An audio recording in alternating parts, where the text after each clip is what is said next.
You say you are morally obligated to do remarkable things. Mm-hmm. Why? Well, I think partly because life is so difficult and challenging that unless you give it everything you have, the chances are very high that it will embitter you, and then you'll be a force for darkness and not good. And so, the fact that life is short and can be brutal can terrify you into hiding and avoiding, but it can also, you can flip that on its head and understand that since you're all in anyways, you might as well take the risks that are adventurous. And that's a very good thing to understand. And what is also useful to understand in that manner is that there isn't anything more adventurous than the truth.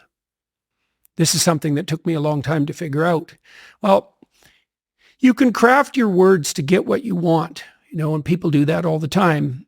They craft their words so they can avoid taking responsibility for things they should take responsibility for, or they can craft their words to gain an advantage that they really don't deserve.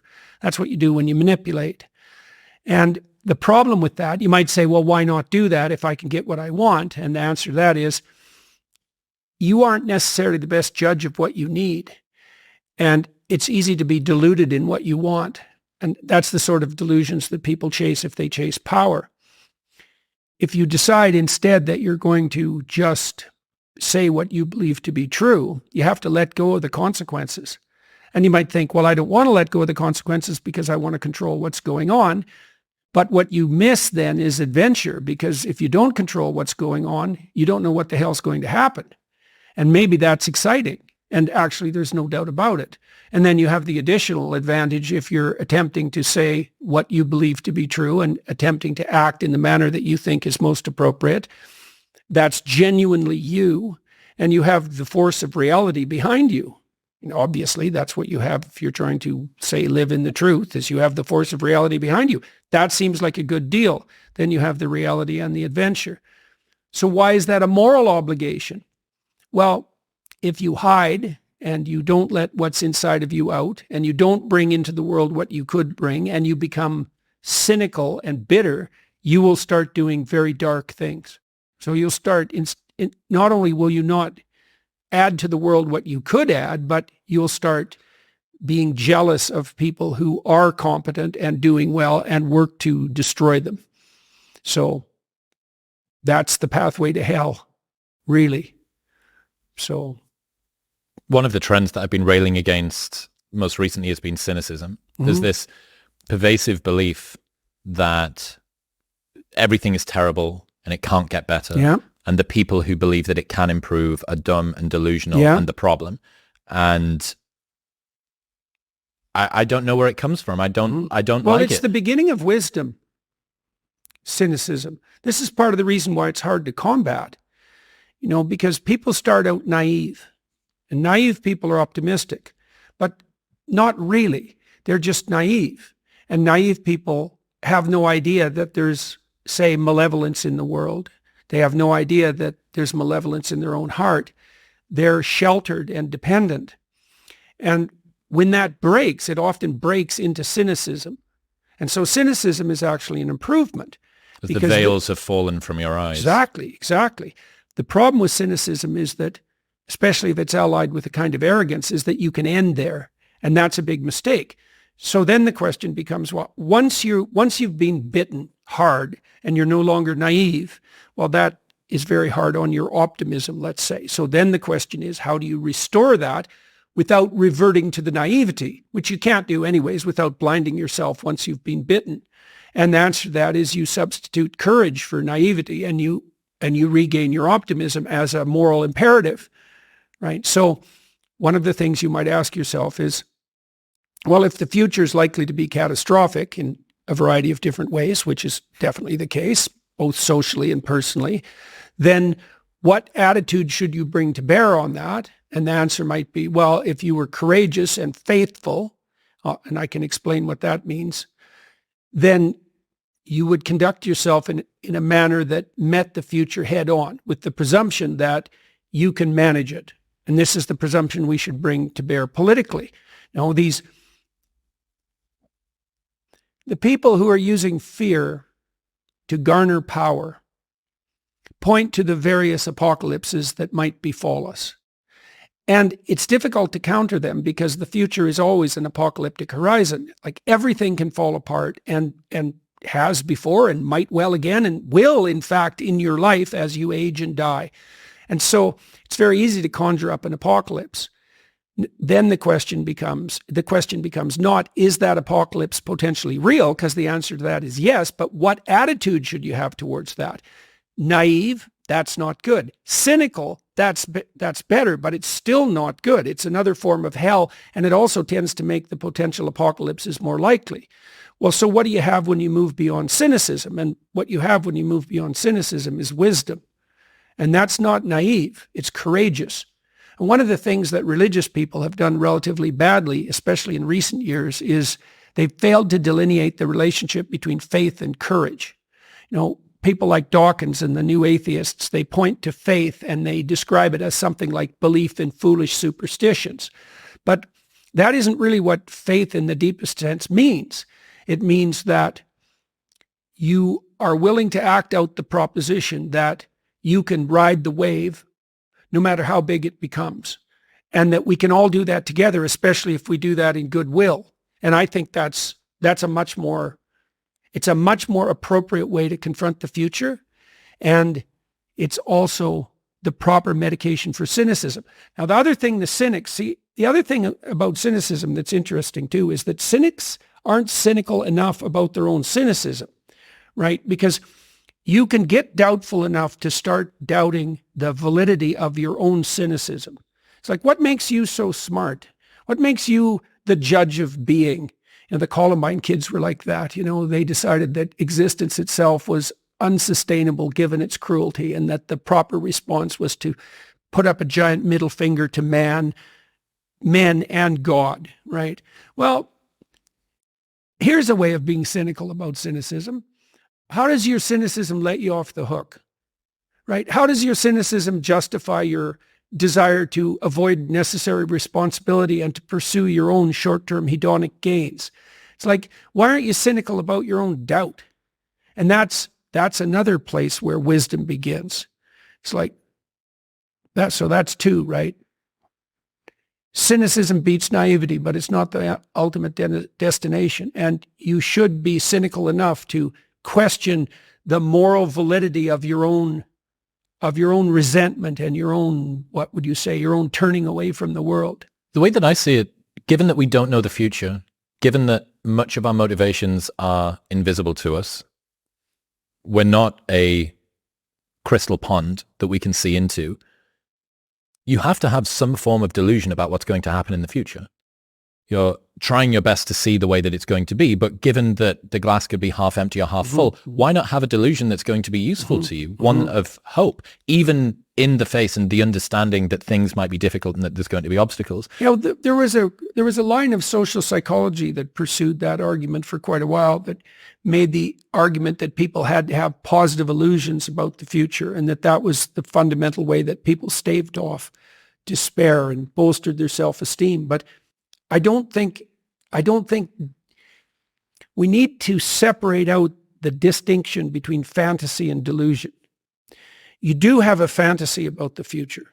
You have to, because like you said, it's not structured. So you have to provisionally map the future. That's what a plan is. Positive That's goal. What a strategy is. Yeah. Right. But that doesn't make it a delusion. Like, it becomes a delusion when the map bears no relationship to the underlying territory.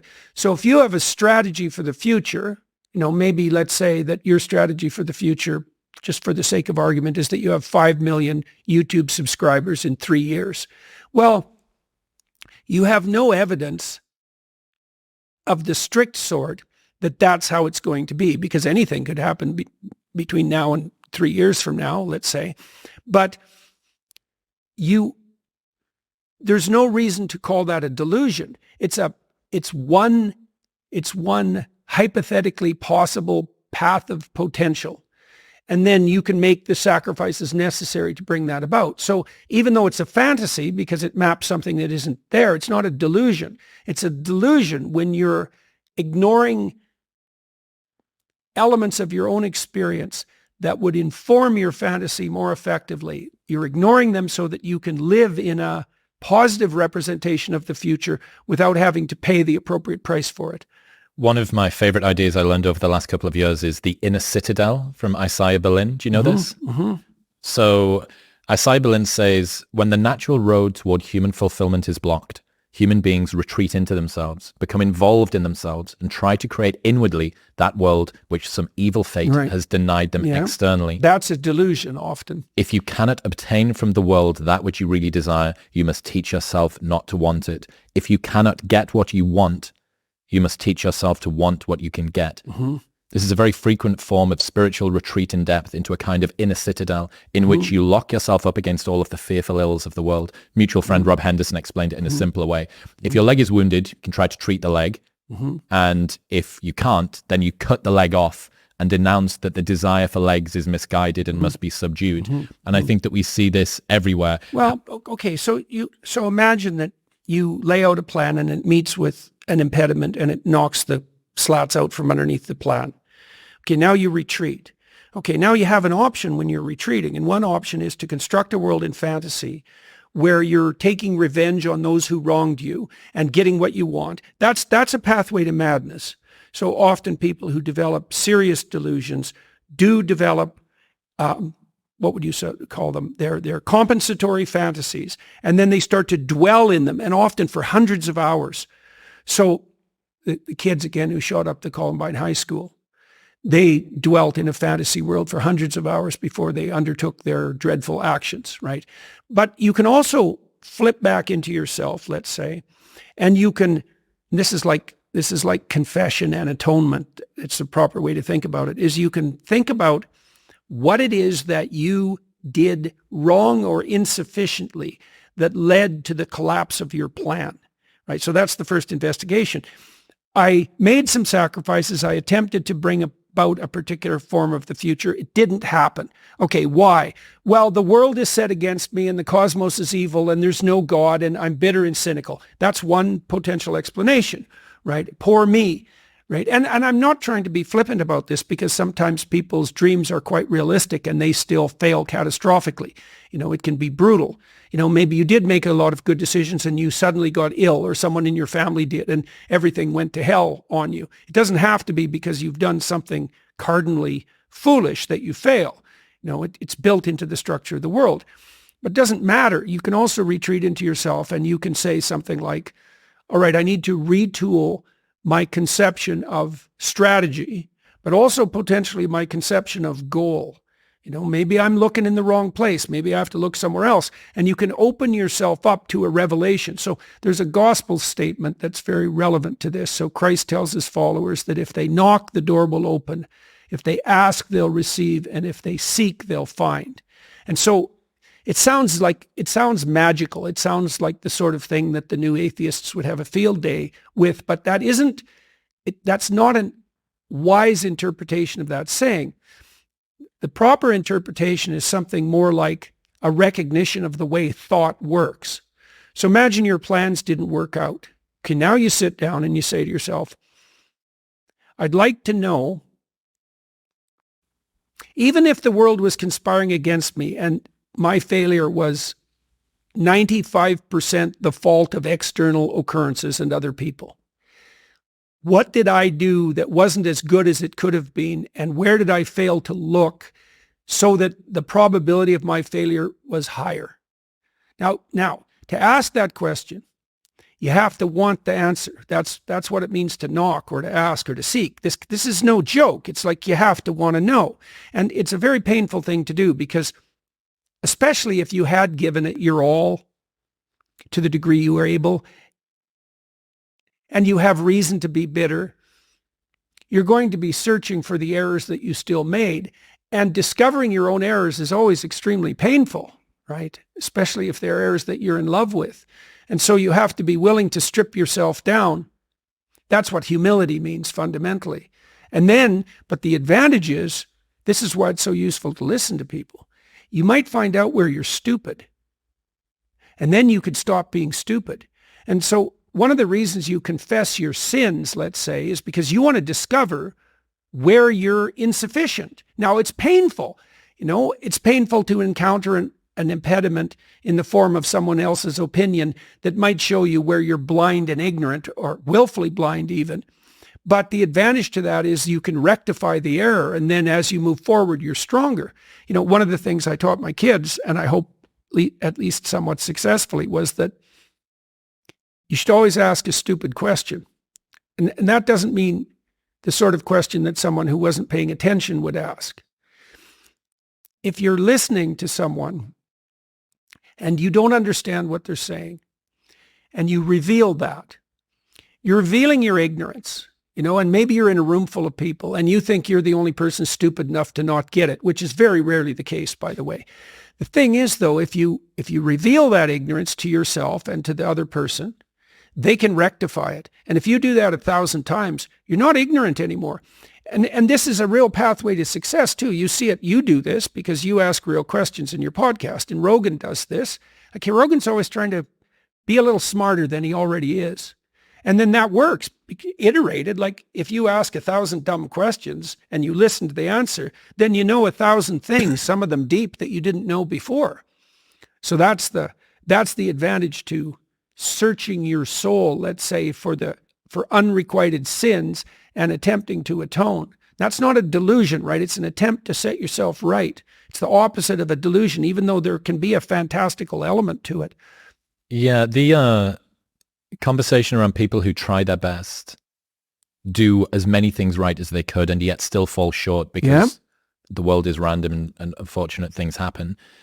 Happiness, as far as I can see it, sits in the gap between your expectations and reality. But the problem here is that people who have high standards often end up feeling a lack, right? How can people who strive like this avoid feeling despondent at falling short of their own high standards? I've heard you talk about the statue of David saying something like, "You are not all that you could be." Yeah. And as soon as you posit an ideal, you begin to compare yourself to that ideal. Yeah. So, well, that's a good question. I mean, the ultimate ideal is also the ultimate judge, because the ultimate ideal is something against which you fall far short. And that might be so painful that you can barely stand it. But then what you do is you two things, I suppose, is you lower the ideal and you raise your estimation of your potential. And what do I mean by lower the ideal? Well, if you're comparing yourself to someone or even to a future self, and the gap is so painful that it paralyzes you, then you've created a dragon that you don't have the tools to master. And so what you have to do is you have to scale the dragon down to size. And you want to scale the dragon down to size until it's a size that you are willing to move toward, however small that is. Now, if you're here and your ideal is here and that gap is unbearable, then you reduce the gap and you reduce the gap. And you're going to have to do that anyways, because you're not going to move from where you are to perfect in one fell swoop, right? There's going to be incremental steps. So you have to fill in that hierarchy of progression with a high enough resolution representation so that you can start to move forward. And then you should be buttressed. There's another gospel comment that's very interesting. It's called the Matthew principle. And the Matthew principle is, to those who have everything, more will be given, and from those who have nothing, everything will be taken. Now, it's brutal because it implies that reality works like this. When you're moving up, you go like this, right? And that's pretty nice. That's a lot better than this. But when you're going down, you go like that, right? It's like downhill, cliff. Okay. So you want to avoid the downhill path. Well, if the uphill path is like this, which is like exponential, let's say, or geometric, then what that means is that it doesn't matter how big the first steps you take uphill are, even if they're trivial, even if they're shameful in their size, because you're so useless, that if you're disciplined in that, you'll speed up extraordinarily rapidly. And so that's the good news, you might say, is that you can take very small steps, even ones that might be shameful in their size, and you have to admit that to yourself. But once you get the ball rolling, it doesn't roll in a linear fashion. It rolls in a geometric fashion. And this is a really good thing to know because it can take the sting out of the realization of your own stupidity. It's like, yeah, you know, everybody has their weak sides, let's say, things they're embarrassed about. When I first started going to the gym, I was like, how old was I? 1985, 23. And I think I weighed 135 pounds and I was 6'1", very, very thin. A 27-inch waist, something like that. And I smoked like mad and I drank too much. Like I wasn't in good shape. The first attempts forward I took in the gym, I went to this swimsercise class. Jesus, it was me and this like really fat guy, young guy, probably not in any worse shape than me, and like 7 old women over 70, and they could outswim me. Like it was pretty damn humiliating. And so I did a semester of that and got myself in somewhat better shape. And then I started to go to the gym to work out, to lift weights. And that was also rough because, you know, I'd be underneath the bloody bench press trying to lift 75 pounds off the rests. And, you know, some muscle-headed bastard would come over and tell me how to do it. And it's like, yeah, thank you. But, you know, it's embarrassing. And lots of times people won't do things like go to the gym because they're so embarrassed about how they look or what sort of shape they're in. And it's a pain to start at the bottom. But you start at the bottom where you're weak. And if you want to rectify what's weak, you have to accept the fact that you're at the bottom and that the first steps are going to be painful. You know, it took me about 3 years, but I stopped smoking and then I stopped drinking and I gained 40 pounds of muscle in like 3.5 years, something like that. I basically had to stop doing that because I had to eat like 6 times a day. It was crazy, but I got a lot more physically confident and a lot more coordinated because working out with dumbbells makes you coordinated, right? Because it exercises all the small ligaments and the tendons. And so my lower body in particular got a lot more coordinated. Then I could dance. So that was better when I was going out dancing because I did a lot of that in graduate school. But the point of all this is if you're going to rectify your weaknesses, you have to admit your insufficiency to your own shame. Now, if the gap between you and your ideal is so great that it paralyzes you, you shrink that, right? We'll get back to talking to Jordan in 1 minute, but first I need to tell you about Maui Nui venison. Maui Nui venison is the most protein-dense and nutrient-dense red meat on the planet. Thank you. Plus, they're the only stress-free, 100% wild harvested meat available. My favorite method for cooking it is straight from frozen, salt the hell out of both sides, 12 minutes in an air fryer at maximum temperature, turn it over, 12 minutes again, and it is perfect every single time. It is such a life hack, actually taught to me by Jordan's daughter, Michaela, and all she does is eat meat, so that's the way to do it. All of the cuts are spectacular, but their venison sticks have been my new favorite while I've been traveling on the road. You can get the healthiest red meat on the planet delivered directly to your door by following the link in the show notes below or going to mauinuivenison.com/modernwisdom and using the code modernwisdom at checkout. That's 20% off by going to mauinuivenison.com/modernwisdom and modernwisdom at checkout. One of the things I've been talking about in the live shows is your comparison group is incorrect. The fact that, you know, we have the opportunity to sit down and listen to anybody on the planet, right? The best minds, the best athletes, the best thinkers, the most articulate that are alive right now, or listen to the people that have died that were around when video cameras existed. And you can compare yourself to that group. Yeah. But that's not your comparison group.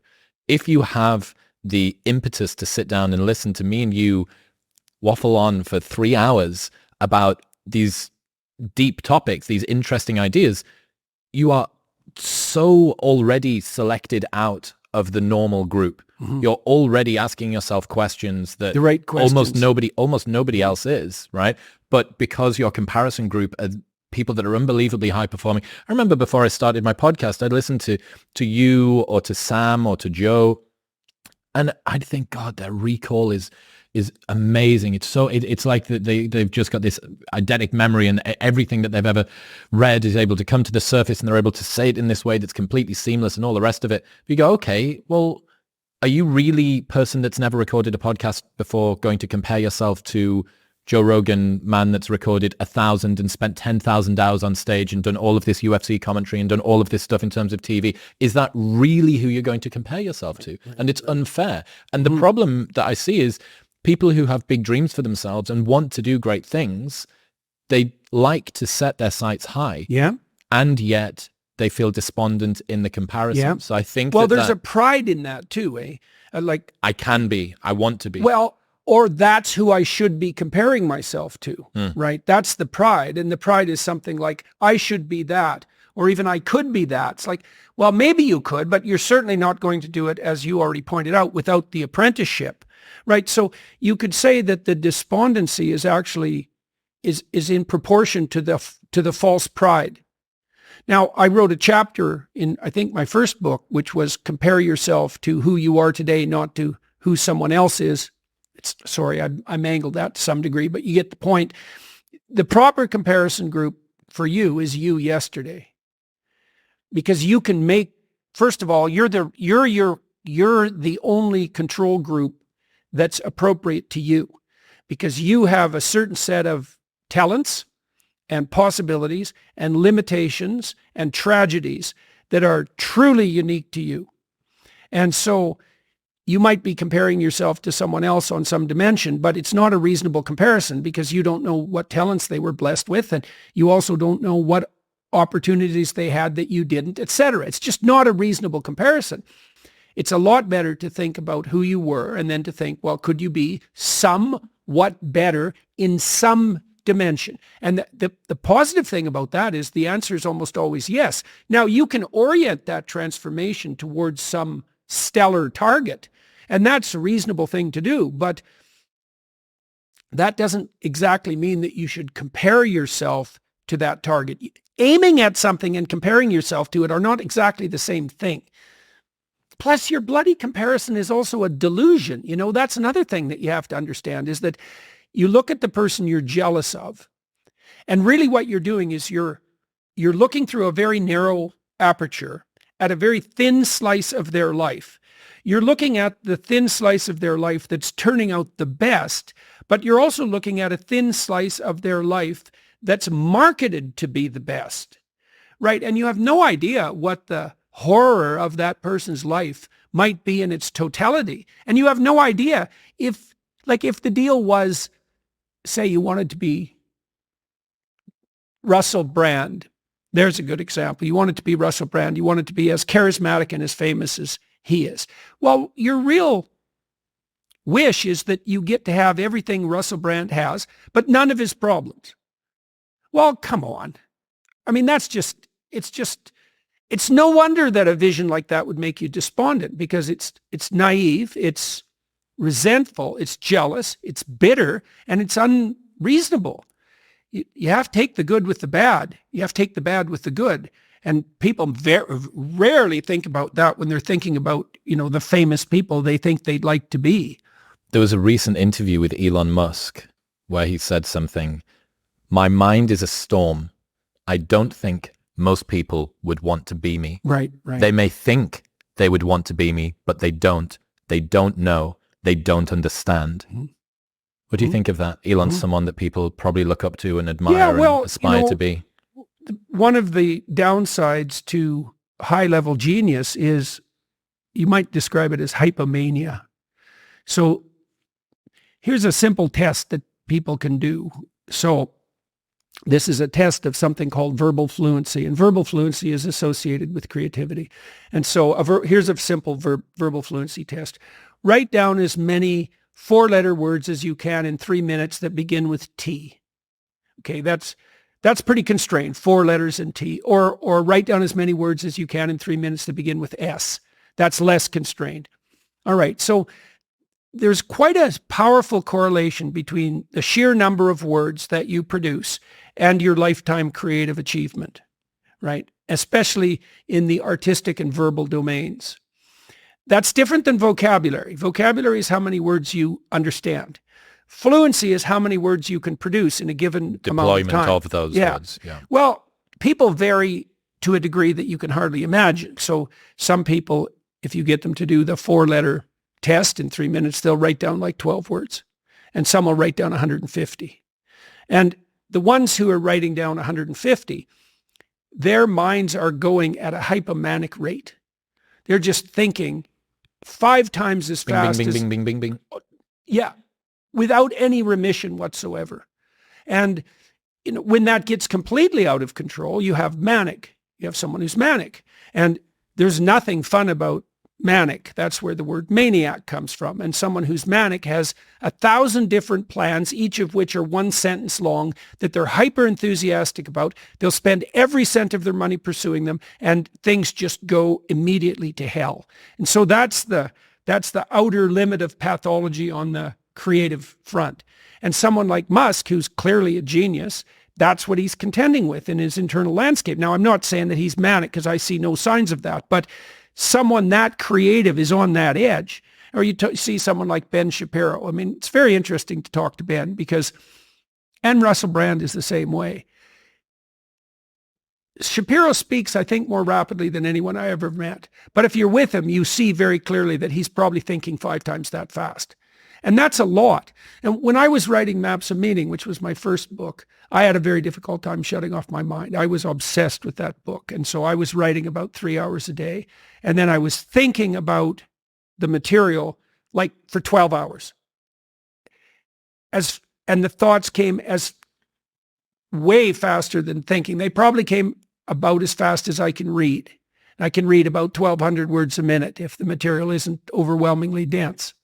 And so it was just nonstop thought for like 16 hours a day. That's part of the reason I started lifting weights, because if I was lifting heavy enough weights, can't be thinking at 1,200 words a minute while I've got 100 pounds on my back. It was It was enough to shut it down. Yeah. And it was also one of the reasons that I drank, because that was another thing that would shut it off. Yeah. Well, I think the price that people pay to be the person that you admire is just such an interesting frame. To look at someone like Elon Musk. My mind is a storm. I don't think most people would want to be me. The price that you would have to pay in order to be me is not one that you would. But you're one of the richest men on the planet, and you get to, dance on stage and release cars that are bulletproof and put rockets in space and stuff. Well, yeah, but what about all of the baggage? What's the price? What's the entry price? He also appears to me to be hyper conscientious, and I know people who've worked with him. Like, Musk isn't just a creative genius. He's also an extremely conscientious engineer, and really conscientious engineers, they have very interesting minds. I like talking to engineers because my brother-in-law is a great engineer. And when he understands something, Jim, he understands how to build it out of atoms, right? Like, he understands it at every single level. And Musk appears to me to be someone who's this rare combination of hyper creative, but also hyper conscientious. And I know that he works all the time. Yeah. Does that sort of hypertrophied executive function help to wrangle some of the diffuse creative energy? Oh, we're going to put it into this one thing, at least for a while, and then we'll move on to another thing. Yes, definitely. Eric Weinstein's a good example of someone. I hope Eric isn't annoyed by this, but Eric is unbelievably creative, but he's not particularly conscientious. And so And I think he found an occupation where that works extremely well, because I don't know if he's still doing this, but he worked with Peter Thiel for quite a long time as his idea man, right? And Eric's an extremely interesting person. Musk is hyper creative, and as far as I can tell, hyper conscientious. And the conscientiousness does focus. And that lots of people who are creative aren't conscientious. Well, it's rare. Like, if you're there's no correlation between creativity and conscientiousness. Okay, so if you're 1 in 1,000, if you're the most creative person in 1,000, and you're the most conscientious person in 1,000, you're one person in 1,000,000. And Musk is probably more like one person in 100 million, right? Something like that, maybe more, or maybe 1 billion, right? Maybe. Yeah, it's interesting to consider the changes that happen to people as well as their platforms, as the scrutiny around them continues to increase. Obviously, this has been a journey for you over the last nearly approaching 10 years now of, was it 2006? Was that still C16? 2016. 2016, yeah, sorry. How have you found fame change you? What's been impacted or changed due to the scrutiny and the surveillance and the adoration and the criticism? Well, the first thing that changed, I think, was that I saw misery on a scale that I hadn't really seen it before. I had worked as a clinician for a long time, and I worked with, say, 20 people a week. And I was always in the realm of difficult existential problems, wrestling with my clients' problems alongside of them. And I liked that a lot. And then I had my research and I had my family and various business interests. And so that misery in some ways was contained and boxed in. And I had a lot of structure around that to be able to function despite the fact that, I was neck deep in 20 people's serious problems, which I really liked, by the way. When I started speaking on a larger scale and meeting more and more people, the scale of demoralization really hit me. I didn't know how deep the demoralization in our culture had become. And I think that was especially obvious to me at that point among young men. Now, it looks like, this is Jonathan Haidt's research is indicating this, that possibly young women are even in worse shape. But for whatever reason, most of the people I was meeting, at least to begin with, were young men. I think it was probably because most of them, far more people on YouTube, are young men. And so it was shocking and brutal to see how much demoralization, how widely spread the demoralization in our culture was. Other than that, and that was a real shock, and it was very hard on me, I would say. Everything else about it has been, at minimum, ridiculously interesting. I have an unbelievable wealth of opportunity. I'd be a fool to be anything but abjectly grateful. I mean, the misery that I saw was a shock, and it hurt me, and it was part of what made me ill. How did that impact you? Did it change the way that you see the world at all?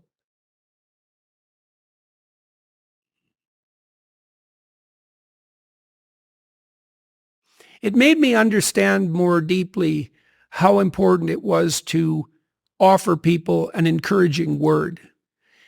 I could see that so many people were dying psychologically or actually for lack of an encouraging word. And so it made being in the position to provide that much more necessary. I mean, part of the reason that Tammy and I tour constantly is because it seems to be good. It seems to be a good thing. We've even seen changes in the audience. So 6 years ago, when we did our first tour, a lot of the people who came to the talks were in pretty rough shape. There were more men than there are now, like the proportion of men to women was higher. And the men were generally there alone, and a lot of them were looking pretty ragged around the edges. And now, 5 years later, half the audience comes in suits. Like it's as if they're dressed for a wedding. Most of the guys are there with some woman. The audience members are doing much better, and the lecture events are extremely positive. If you looked at my life from the outside, you'd think that I was in a constant storm of, aggravated controversy, but virtually all of that is virtual.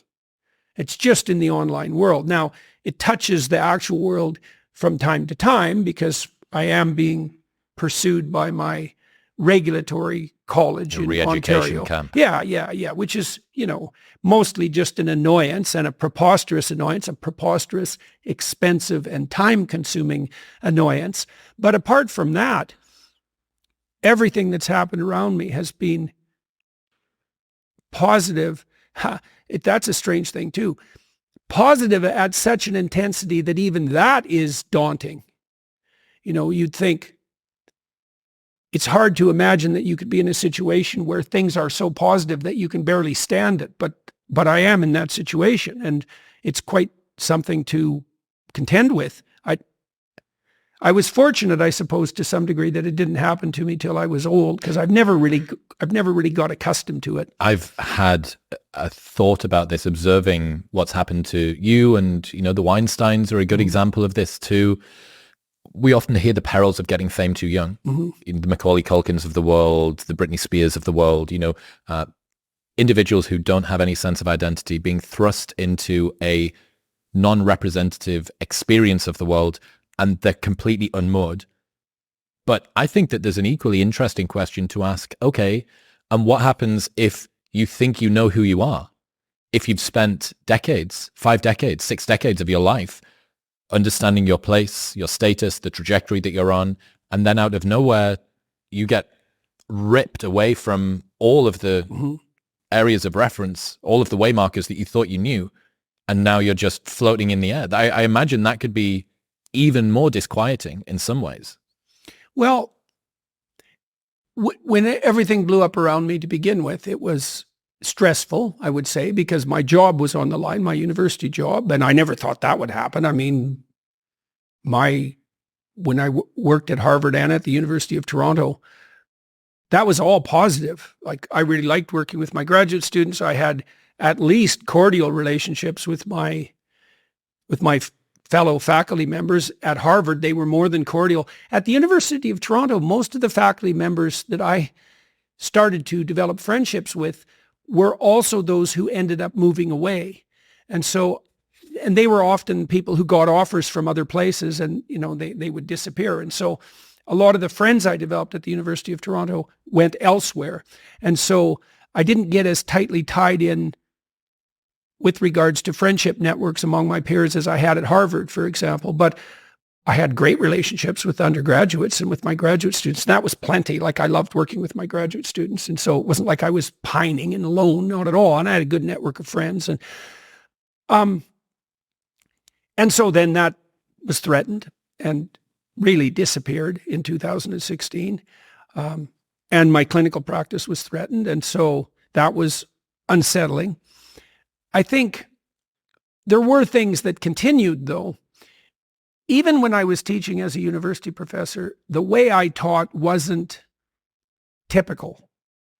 The things I taught weren't typical. I thought for decades, eventually someone's going to find out what I'm teaching, and there's going to be trouble.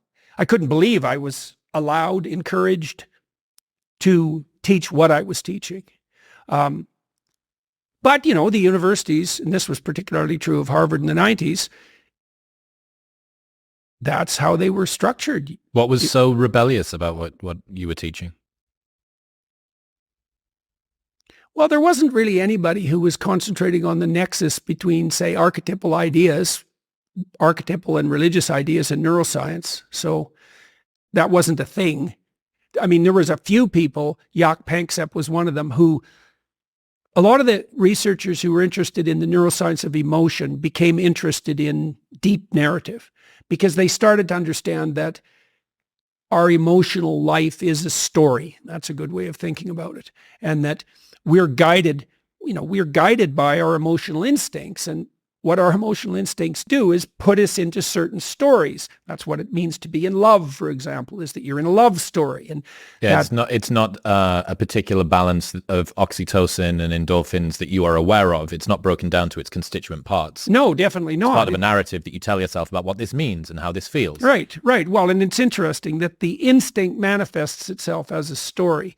And so I was very interested in narrative and story. And also, see, no psychologist studied Carl Jung, like literally, virtually none. Really? Now, oh yeah, no, definitely not. I mean, psychology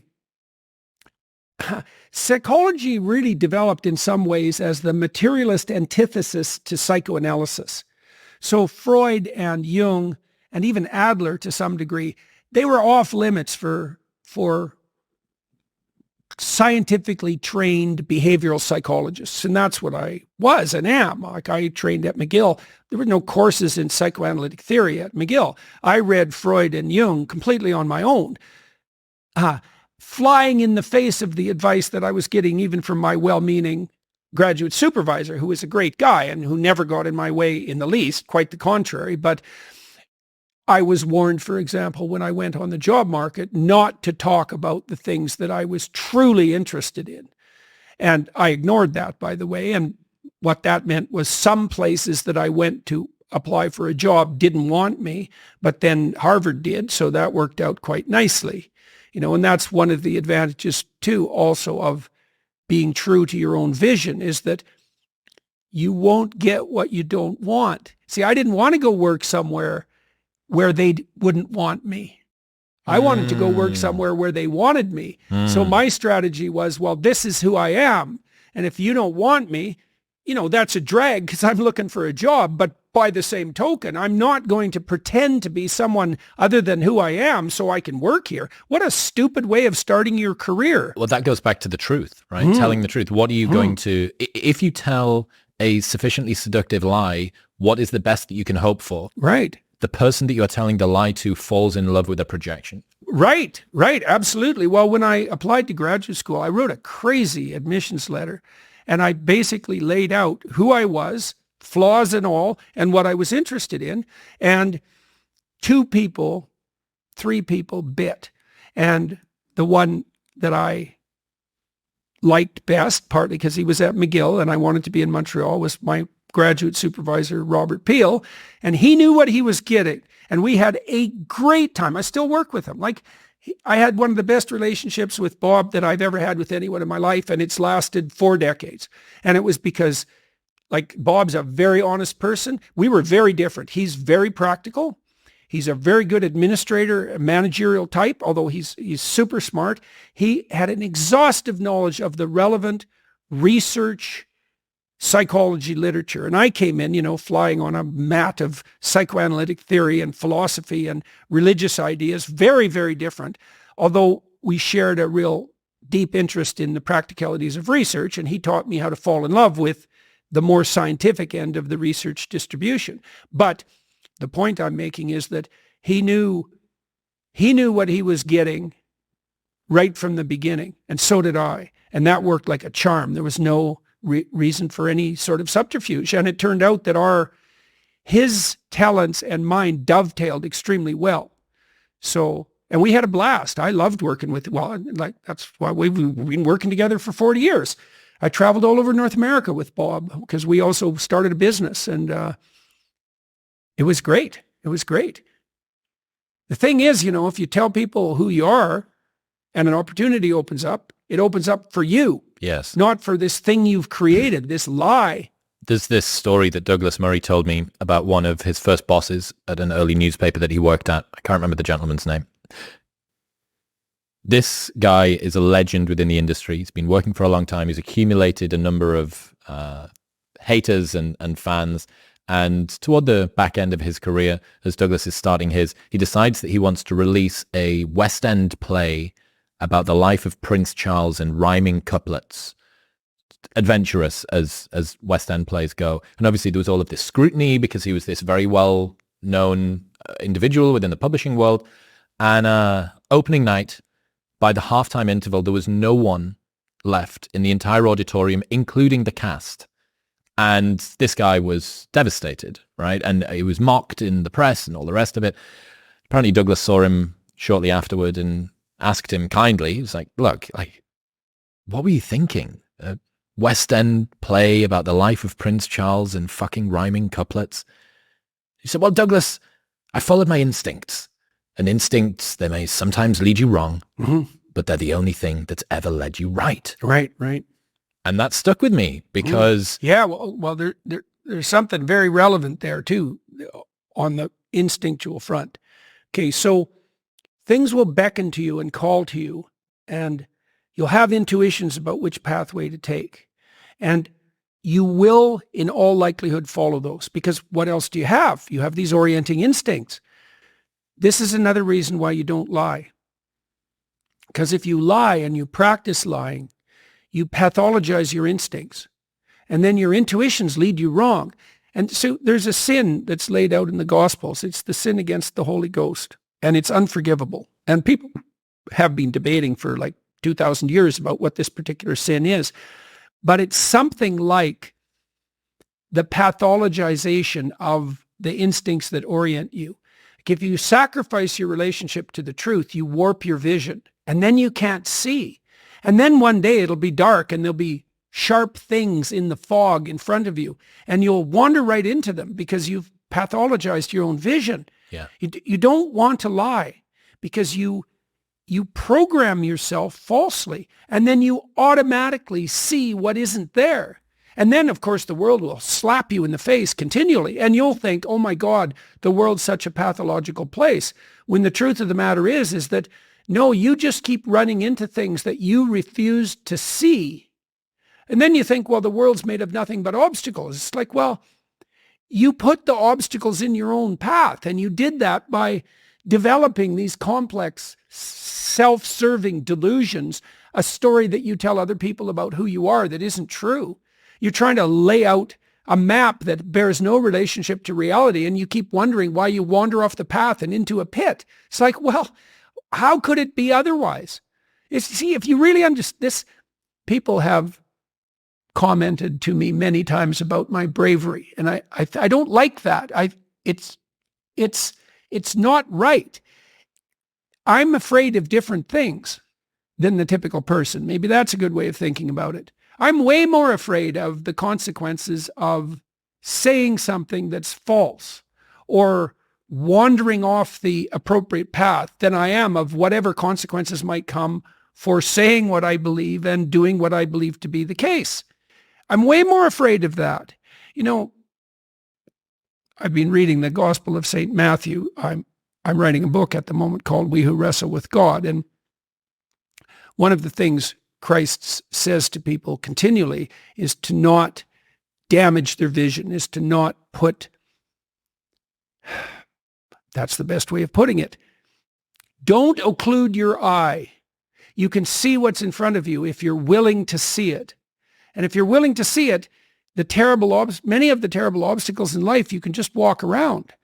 But if you blind yourself purposefully to follow your own narrow, self-serving delusion, you're going to run into terrible things and terrible people and the terrible part of your own soul all the time. That's what you should be afraid of. But the best thing that you can hope for, if you do that, is to fluke success living somebody else's life. Right. Great. Wonderful. Yeah, exactly. You get to be a successful fraud. I remember this documentary about Ron Jeremy. I think they called him the Hedgehog. He was this famous porn star. I've seen a music video with him in, yeah. Yeah, okay. Not one of the world's most attractive people physically.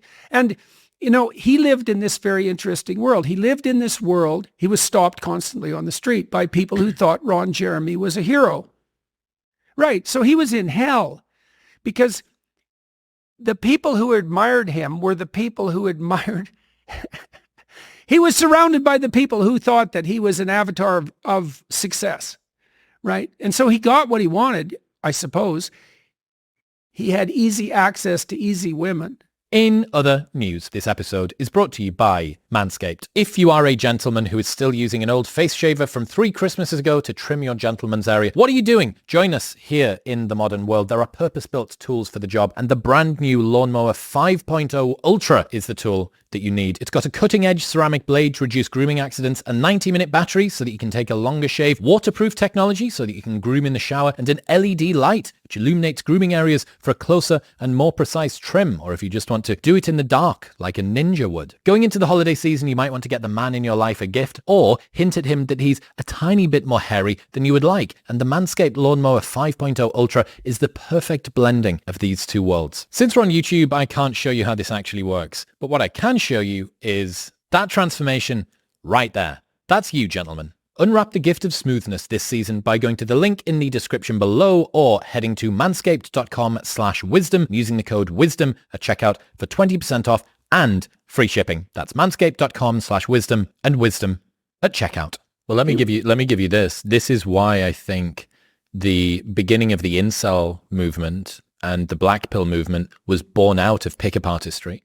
The origin, if you trace it back using internet history, of the incel black pill ideology was I think it's a subreddit or a website called PUA Hate, pickup artist hate.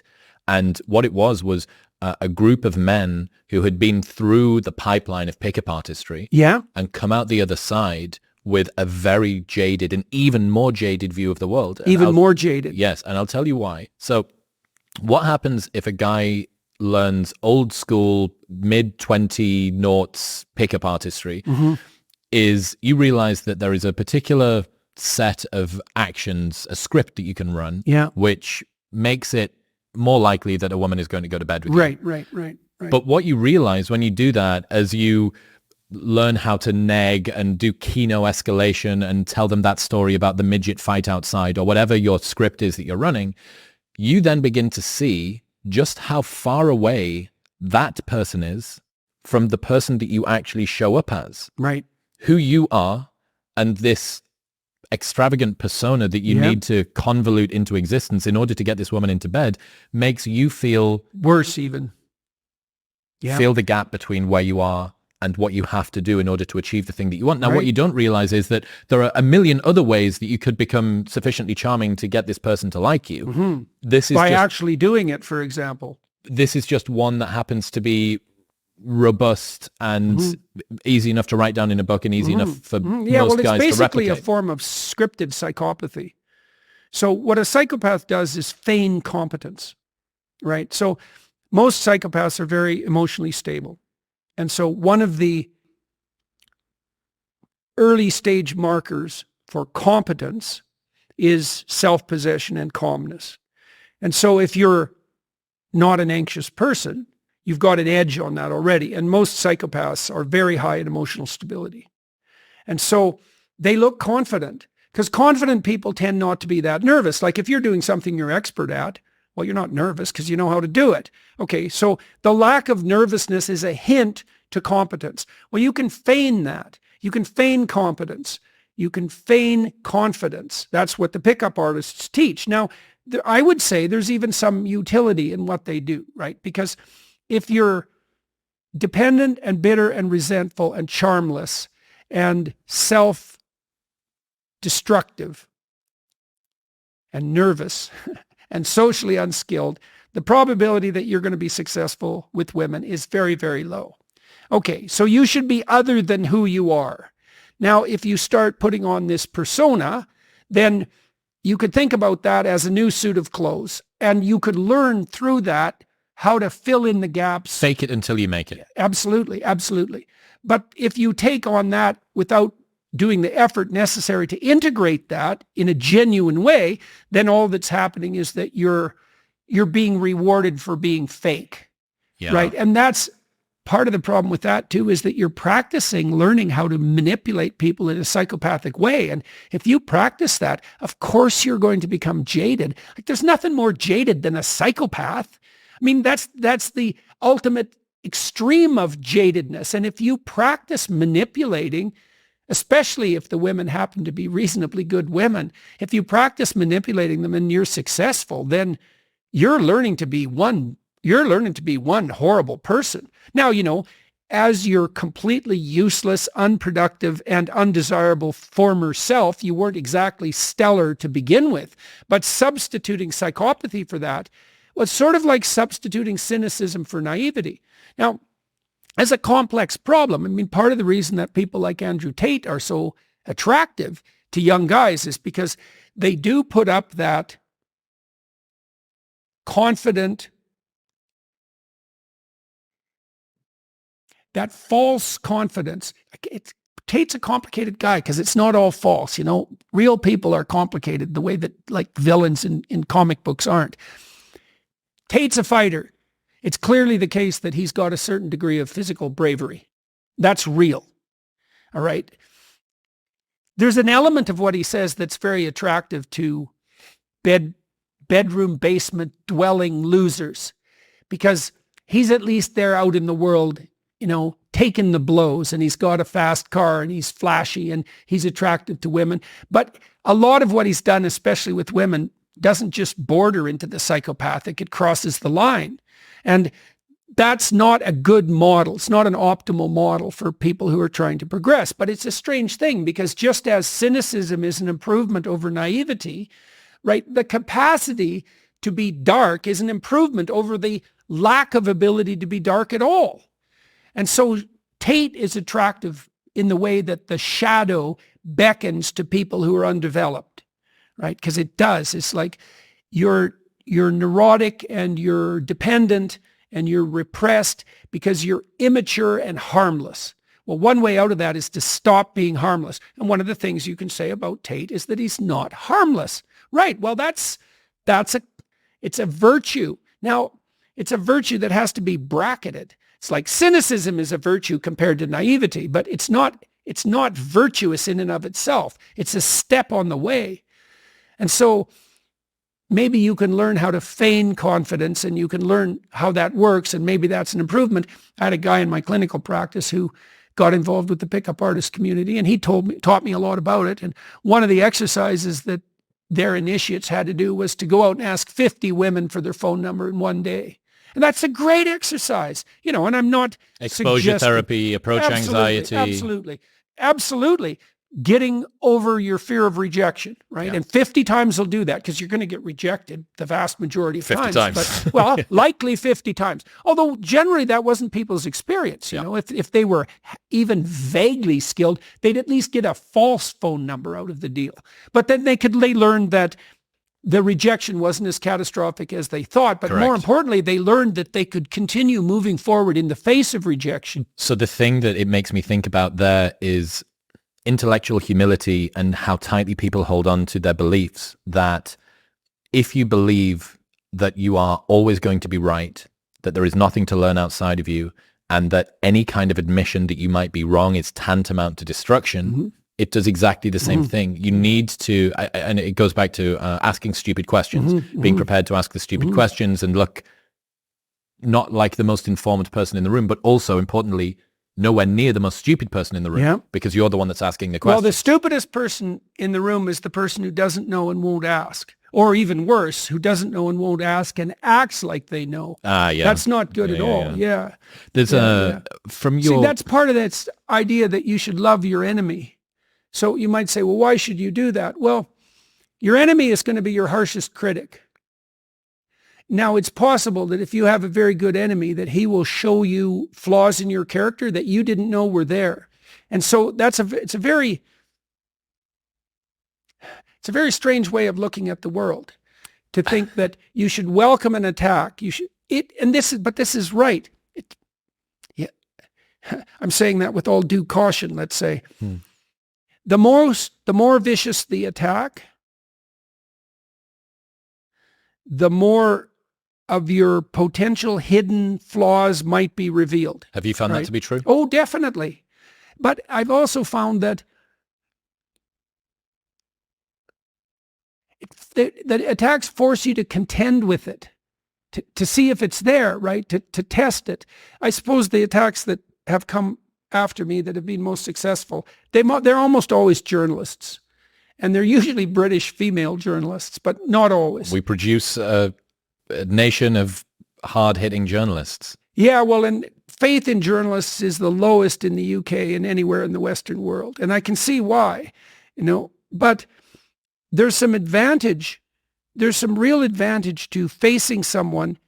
It's a Pharisee problem. In the Gospels, Christ was always contending with these Pharisees. And what the Pharisees were always trying to do was to lay a verbal trap for him. So is a Pharisee a person? Pharisee was a Jewish sect. Okay. And the Pharisees were very legalistic in their interpretation of Mosaic law. And so they were hypocritical, the way they're portrayed in the Gospels. And they're hypocritical by the book moralists. And most of their morality was for show. They liked to pray in public. They liked to be seen being holy. At least that's the criticisms that are levied against them. And what they're always trying to do in the gospel accounts is to lay a verbal trap for Christ so that they can expose him as a heretic and kill him, right? So every single thing they say is a snare of some sort. And there's lots of journalists like that. Nellie Bowles, who wrote an article about me for the New York Times, which was a very devastating article in many ways and very serpentine and subtle.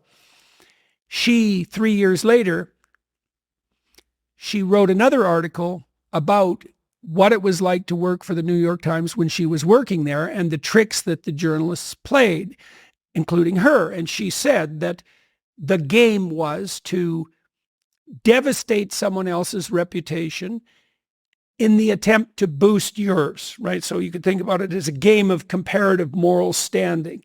So the journalist's trick is to trick you into saying something that will end your career, essentially. Their social status stands on the shoulders of yours. Absolutely, absolutely. And so now the advantage to being in a situation like that is that you have to if you step extremely carefully, and you're fortunate, then you evade the traps, and then the interview tilts hard in your favor. Yeah. And so the interviews that have done me the most good in the long run were the two interviews that were most hostile. One by Channels 4, Griffin, Kathy Newman. Kathy Griffin. And Kathy at least had a sense of humor. Another one by Helen Lewis, who had no sense of humor at all and doesn't seem to have learned anything at all in the interim. But I think that one has 80 million views now, twice as many as the Kathy Newman interview. Like, it just keeps racking up views. And it was because Helen Lewis, she has like 50 tricks or 100 tricks. Kathy had like 4, and they were pretty blunt. And she had a sense of humor about them. But Helen Lewis, she was just all tricks, and lots of them, and smart, and it's quite something to talk to someone who's quite smart and quite educated, but all tricks. And so, but how does it feel looking back on those two? They were a very formative time. It was kind of the inflection point, or one of the inflection points, I suppose, for yourself as well. Yeah. How does it feel looking back on that? I remember you said at the time it took you many days to recover from that kind of cantankerous sort of adversarial interview. Does that seem like a different lifetime, or is that still very much sort of with you? Well, I'm a lot healthier than I was then. So those sorts of things wouldn't have the same effect on me now as they did then. Because I was ill, it took me a long time to recover from, a serious bout. I mean, the first time I talked to Sam Harris, not that Sam played tricks, I like Sam and we've had very productive conversations. I was so ill when the first time I talked to Sam that I could barely sit in my chair. Talking to Sam Harris makes you ill. That's the No, not at all. No. Sam and I have had very productive conversations. That was another good example, I suppose, of the utility of an adversarial conversation. Yeah. Sam comes to a conversation like that pretty well armed, but it's very helpful because it forces you to look in nooks and crannies that you might not have looked in, and to be crystal clear to the degree that that's possible about what you're actually saying. The idea of loving your enemy is something I've been playing with a little bit recently. There's been, I guess, my platform's getting to the level now where there's a reason for someone to have a bullseye pointed at least remotely in my direction. Yeah. Because there's no point in trying to take somebody down that's got no status. Why would you invest the time? Right. The step that you're going to get in terms of your status standing on their shoulders is so small that no one can notice. Right, so it's a backhanded compliment. In some ways. Yeah. But you're right, man. Some of the criticisms that I've gotten, I was reminded by a friend recently about this, have been some of the best inflection points, very uncomfortable. And to see it as a gift, to think about that thing as a gift, it's like, I know that you weren't doing this to make me better. Yeah. I know that you weren't doing this to try and benefit me. And yet, yeah. In reflection, it's like alchemy. It's like how Rory Sutherland calls it alchemy, taking something that was bad. I had this reflection as well. We've learned, my family's learned, like when a public attack occurs, there's a massive opportunity nested in it. If you can reorient, it's like, okay, this is bad. This is vicious. This does not look good. And maybe it could take me out, take us out.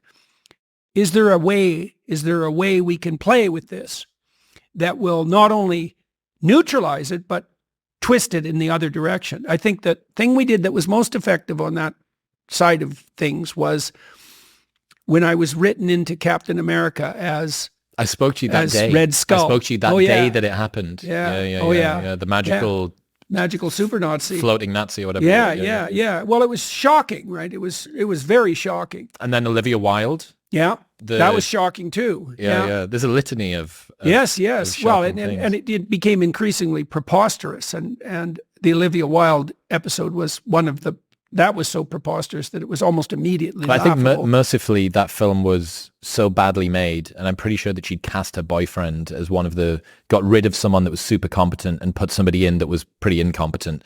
And I think that kind of caused it to flub. But yeah, man, the enemy thing, I've ended up becoming really good friends with one of my harshest critics. It's so strange, and yet makes complete sense afterward. You had How did you end up making friends? So I got criticized by a pair of podcasters who do this. They kind of take down or they have a very critical eye of much of the podcasting world, and they did an episode about an episode that I'd done, and they have a right of reply thing. Oh yeah, Sam's been on to do it. Who else has been on to do it? I did it. A couple of other, Constantine Kissin's been on to do it, and I went on, and there was a bit of like, I listened to their show. I think it's a very illuminating way to see how people that have a different perspective about what's going on in your world see it. And I was like, yeah, I got the opportunity to go on and have a conversation, and I did. And I found them to both be like way more charming than I thought that they were going to be. And I've ended up, both Chris and Matt, although Matt less so, but with Chris, like, we must speak once a month, every couple of weeks. One of us will just ring and we'll catch up about what's been going on in the world. And he has a very different sort of worldview to me. He lives in a different area of the world. He's a psychologist studying religion, I think, and sacred rituals and stuff like that, rituals rather than religion. And now he points out blind spots that I don't see. And that one particular instance it was really uncomfortable, because this was 3 years ago or something now maybe, and I'm still super uncomfortable about it. And oh my God, these people are going to take me down, and they're both academics, and they're really, really well educated, and they're going to be smart, and they're going to say things that make me look silly. And I said things that made me look silly, and picked a particular episode where blah, blah, blah. And yet, in reflection, it's been that one instance, and the subsequent rumination about it was one of the biggest inflection points for me, going from having blind spots that I hadn't seen to that. And I almost think that the degree of discomfort that I went through was mandatory, because had I have not felt so much like fear and anxiety and embarrassment about the fact that it's going to be out there, and there's going to be all this focus and attention in not a nice way, and there'll be tweets and all the rest of the stuff, that was sufficiently uncomfortable to force me to actually genuinely look at the things that I was doing that I was getting wrong. And I'm sure that there's a million things I'm still getting wrong. But yeah, it was as much a gift as it could be. We'll get back to talking to Jordan in 1 minute, but first I need to tell you about Element. I've used Element every single morning for over 3 years now. It is the way I start every single day. It tastes fantastic. It optimizes my hydration. It helps to regulate my appetite, and it improves my brain health. Element contains a science-backed electrolyte ratio of sodium, potassium, and magnesium. Best of all, they've got a brand new chocolate caramel flavor, which you can have hot. Hot Element, I hear you say. What sort of hydration blasphemy is this? But no, it tastes fantastic, and on cold mornings, it's perfect. There is a no BS, no questions asked refund policy, so you can buy it and try it completely risk-free. And if you do not like it for any reason, they will give you your money back, and you don't even need to return the box. I've used this every single morning for as long as I can remember, and that orange flavor is phenomenal. Plus, that chocolate caramel is available right now if you go to the link in the show notes below, or head to drinklmnt.com/modernwisdom for a free sample pack of all 8 flavors with your first box. That's drinklmnt.com/modernwisdom. Here's another thing. I spoke to David Goggins about this last year, about how I was bullied as a kid, and I was quite unpopular in school, and I was an only child, so I didn't really have many people to back me up, in the schoolyard or whatever. And I, for a long time, had a chip on my shoulder about the kids that mistreated me in school, as you might expect. And then I got toward, maybe a few years ago, and I really, really started to reflect on it and realized that so many of the things that I valued in myself were the light side of something dark that had been created during that time in school. So my complete preparedness to just spend time on my own means that I don't mind about moving out to a country where I don't know anybody and trying to make this podcast thing work, or spending hours and hours working or researching or recording podcasts or doing intros or whatever it is, like all of those things. Not having a super tight social network as a kid meant that I wasn't beholden to anybody when I grew up, that I didn't feel the need to have as much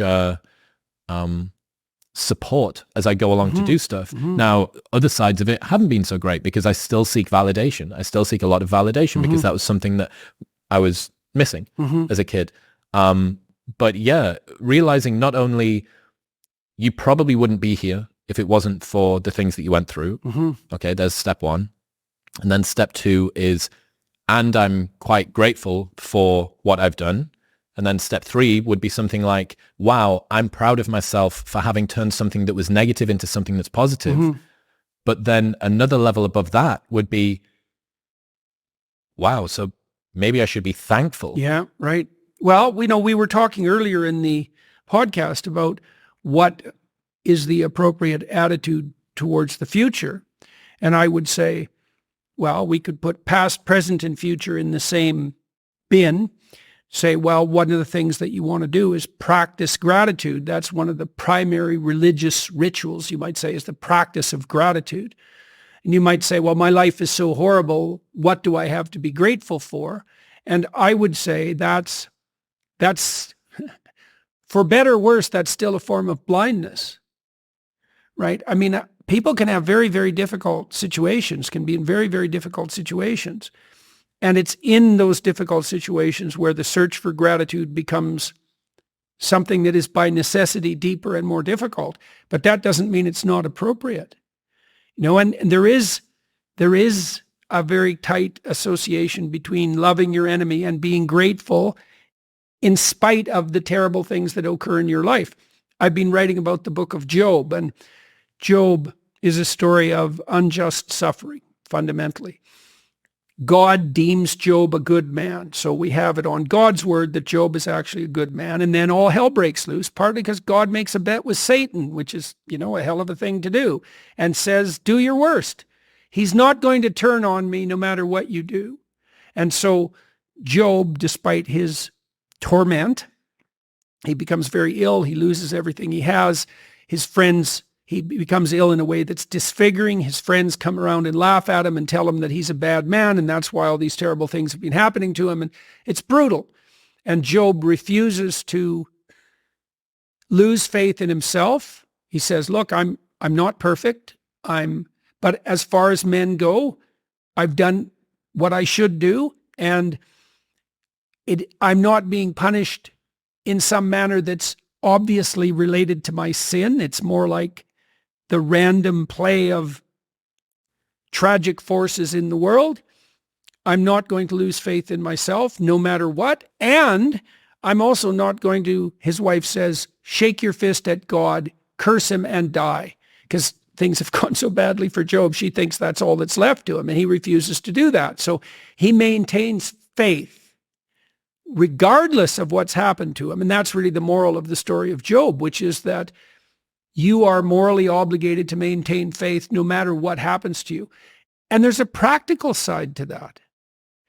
So imagine that God and Satan conspire against you. There'll be times in your life where it feels like that's happening. And then imagine that your reaction to that is to become bitter and resentful and hostile. Well, then whatever hell you're in, merely as a consequence of the confluence of tragic events, you have opened a whole other hell underneath it, the hell of bitterness and resentment and ingratitude. And that turns into the desire for revenge very, very quickly. I think things are bad just because they're bad. You wait till you see how bad they can become if you allow yourself to be corrupted by your unjust suffering, right? And so and I do think that this is the most practical possible advice that can be given to people, which is that you are morally required to maintain faith, to aim up, and to treat other people the way you would want to be treated, no matter what's happened to you. And that's a hell of a thing to say. And, you might say, well, that's impossible. Some people have such brutal lives that they're destined to be corrupt. But I would say that's not true. Like, I've met many people, particularly in my clinical practice, who had lives that were so brutal that you couldn't even listen to them without it like breaking you into pieces. Brutal, brutal childhoods of a depth of malevolence you can hardly conceptualize, who decided despite that they were going to aim up and they were going to maintain faith in themselves and the world. And so it's like, that's on the table for people. It seems like an odd paradox that the people who have been brought up under lives of the most privileged are often the ones that have the most complaints about the world, and people who have been brought up in deprivation a lot of the time are able to be perfectly in gratitude. It seems very strange that's the way. Yeah, well, so one of the things I saw at the university, I saw the faculty members, my peers, retreat in the face of the advancement of the administration over like 3 decades, to the point where the universities really became corrupted. And it didn't really happen at Harvard when I was there in the 1990s, although it was starting to fray around the edges slightly, but I really watched it at the University of Toronto in the 20 years I was there. The administration kept making demands on us, and every time they made a demand, we would fold. Every time. 10,000 micro retreats. So then the administrators took over the university, and then the woke types took over the administration. And that was that.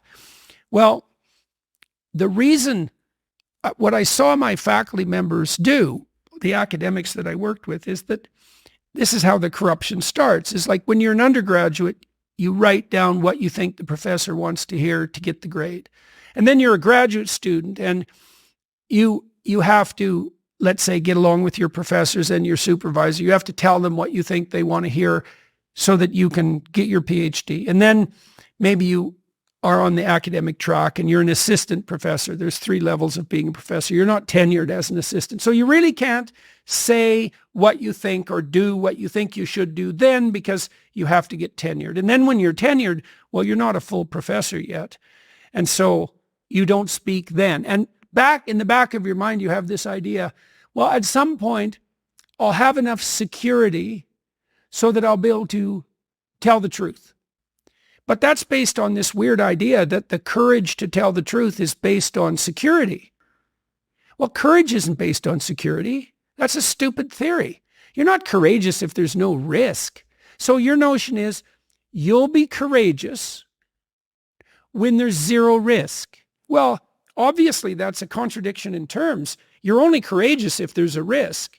And not only that, by the time you've sacrificed your word for illusory security for 15 years, there's nothing left of you that's true. That's gone a long time ago. You probably look back at the former self who was naive and thought that you could say what you think as just, well, you're cynical about it. You know, that person just didn't know how the world worked. And then it's the same thing that you pointed out. The idea that you become good because you have material plenty. Well, that's a silly idea. Why would that be the case? It's like the same as assuming that all rich people have got taste. Right. There's right. poor people who've got beautifully designed interiors and rich people who've got gaudy messes. Right. Yeah. There was well, then the poor people are actually rich. Absolutely. There's a report. I wanted to bring this to you. It's so interesting. So a recent report was released by the Harvard Graduate School of Education detailing the drivers of anxiety for young adults aged 18 to 25. 34% reported feelings of loneliness. 51% said achievement pressure negatively impacted their mental health. 58% reported lacking meaning or purpose in their lives in the last month. 50% reported that their mental health was negatively influenced by not knowing what to do with my life. There has been much examination of the well-being of teens aged 14 to 17. Not much has been known about those occupying the critical young adult years, and yet young adults report roughly twice the rates of anxiety and depression as teens. The young adults are not okay. Yeah, I believe that. I saw even with my own kids that like when I was a kid, probably the time between 13 and 15 was the most difficult transition. But I saw that become older. By the time my kids are 30 now, basically. By the time my kids were young adults, I could see that transition into adulthood was the place where the difficulties were starting to mount.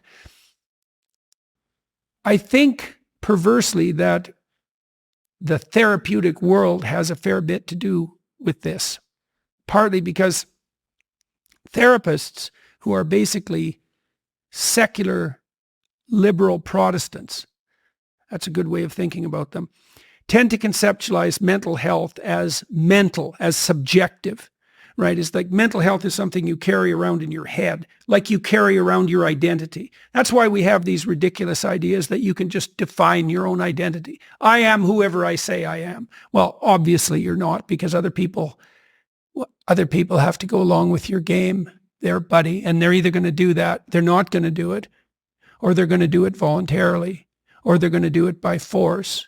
If they're not going to do it, you're screwed. If you have to use force, that's not going to work. And if you want them to do it voluntarily, then it's not going to be all about you.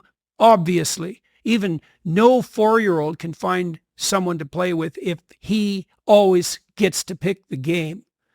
Okay, so why might young adults be lost? Well, part of it is that they're thinking, I'm not trying to be judgmental of a whole generation. It's a form of thought. Your mental health isn't dependent on you. That's not the right way to think about it. I don't think you can be mentally healthy in the absence of a long-term stable relationship. So you have to be married. Let's make that part of the precondition for successful adaptation as a young adult. You have to be married. So you have to establish a relationship with someone that integrates sexuality, that's there for the long run.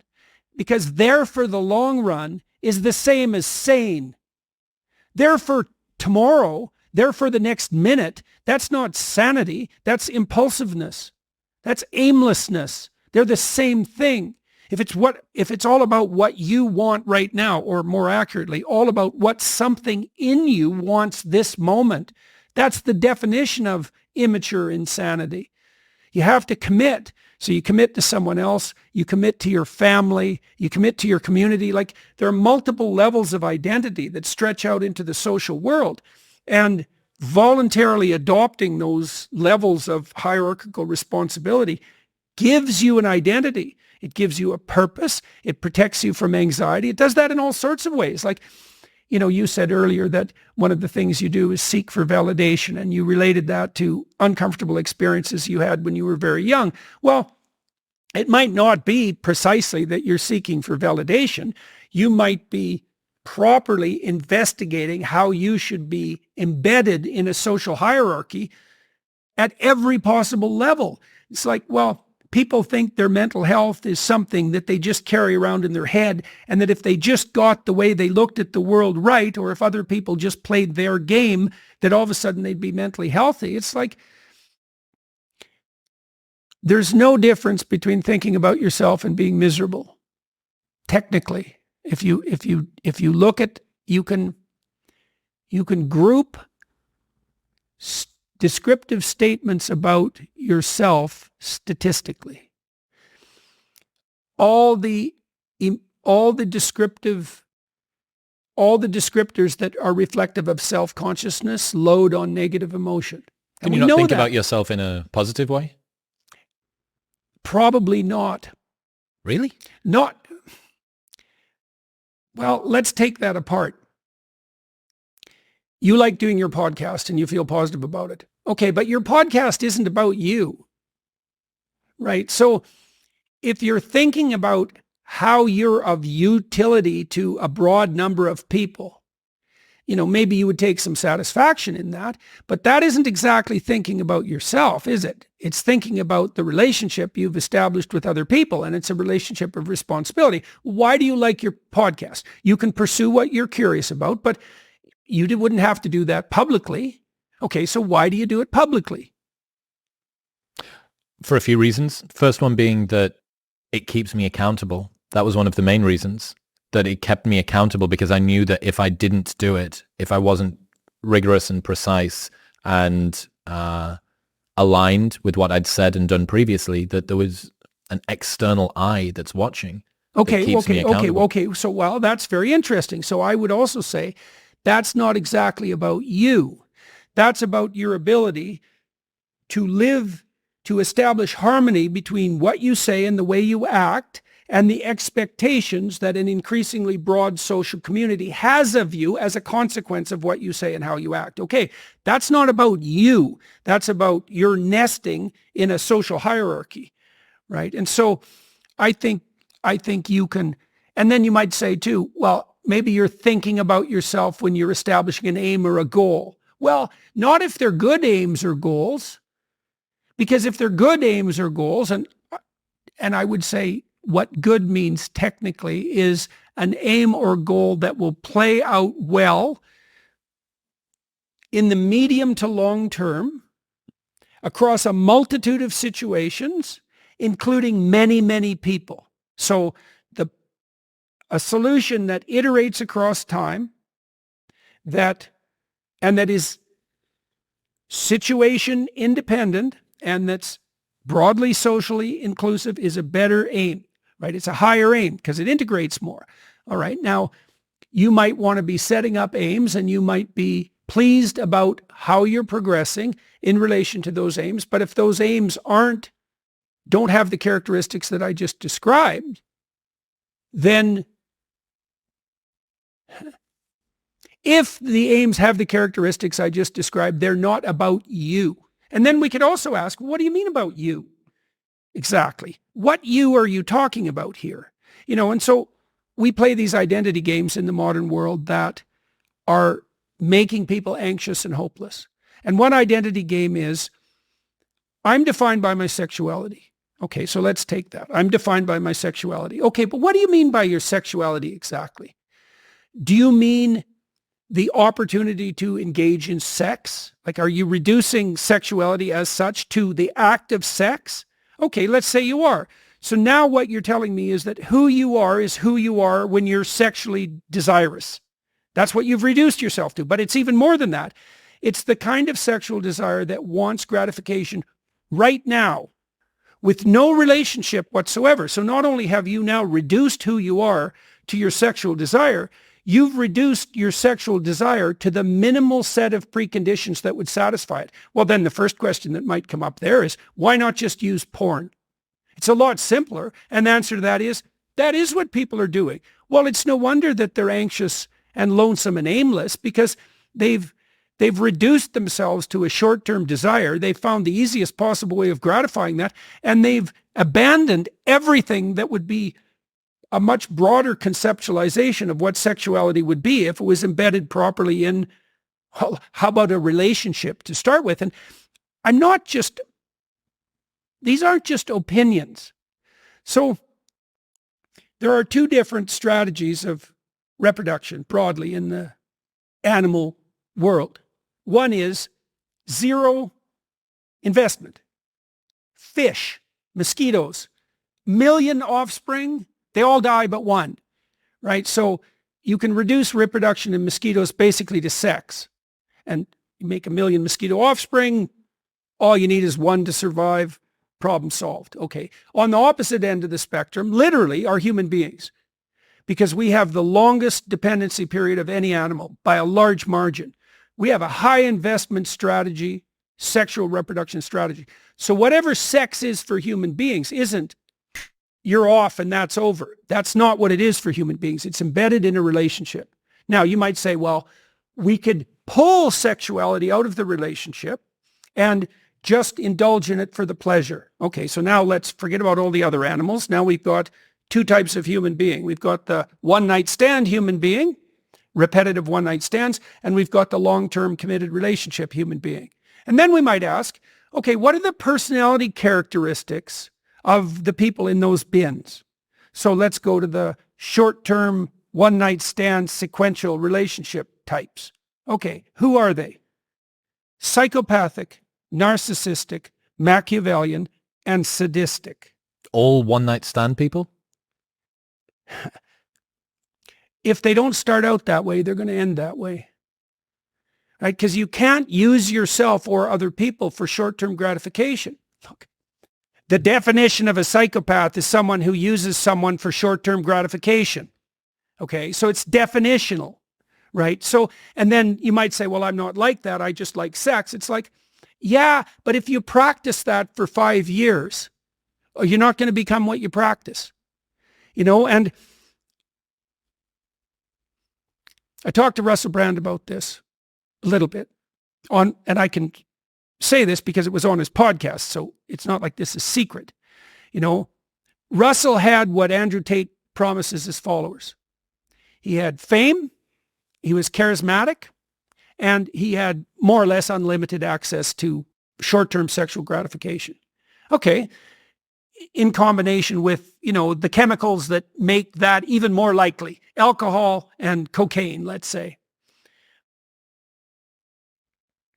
So what are the consequences? Well, I asked him, what were the consequences? You had this. He said, despair, anxiety, and hopelessness. Right, but not just that, because, Russell got himself in trouble here a month and a half ago, just about took him out.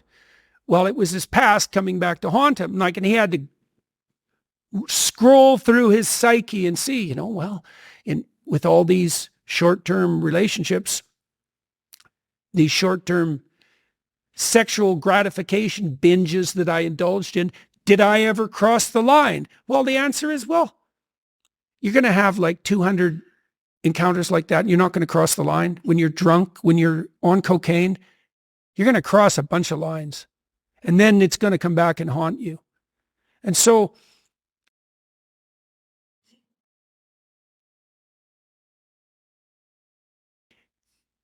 it's very interesting to see in our culture, back to the hopelessness and despair that you were mentioning that's characterizing young adults' life. It's like, well, it's all about me. That's the self-esteem movement. But then me becomes, it's all about what I want. And then that becomes, it's all about what I want right now. Then it's what the lowest part of me wants right now, and to hell with everyone else. It's like, okay, how are you going to play that game without being desperate? You're going to be desperate as soon as you start playing that game. And the other thing, it's even worse than that, because you're going to end up with Jeremy, the porn star problem.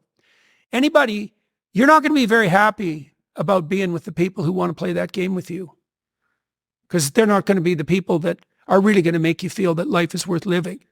They're going to be the people, especially on the female side, women who are willing to take advantage of themselves for short-term sexual gratification. Those aren't happy women. They're usually damaged women. And if they're not damaged when they start playing that game, they're going to be plenty damaged by the time they're done with it.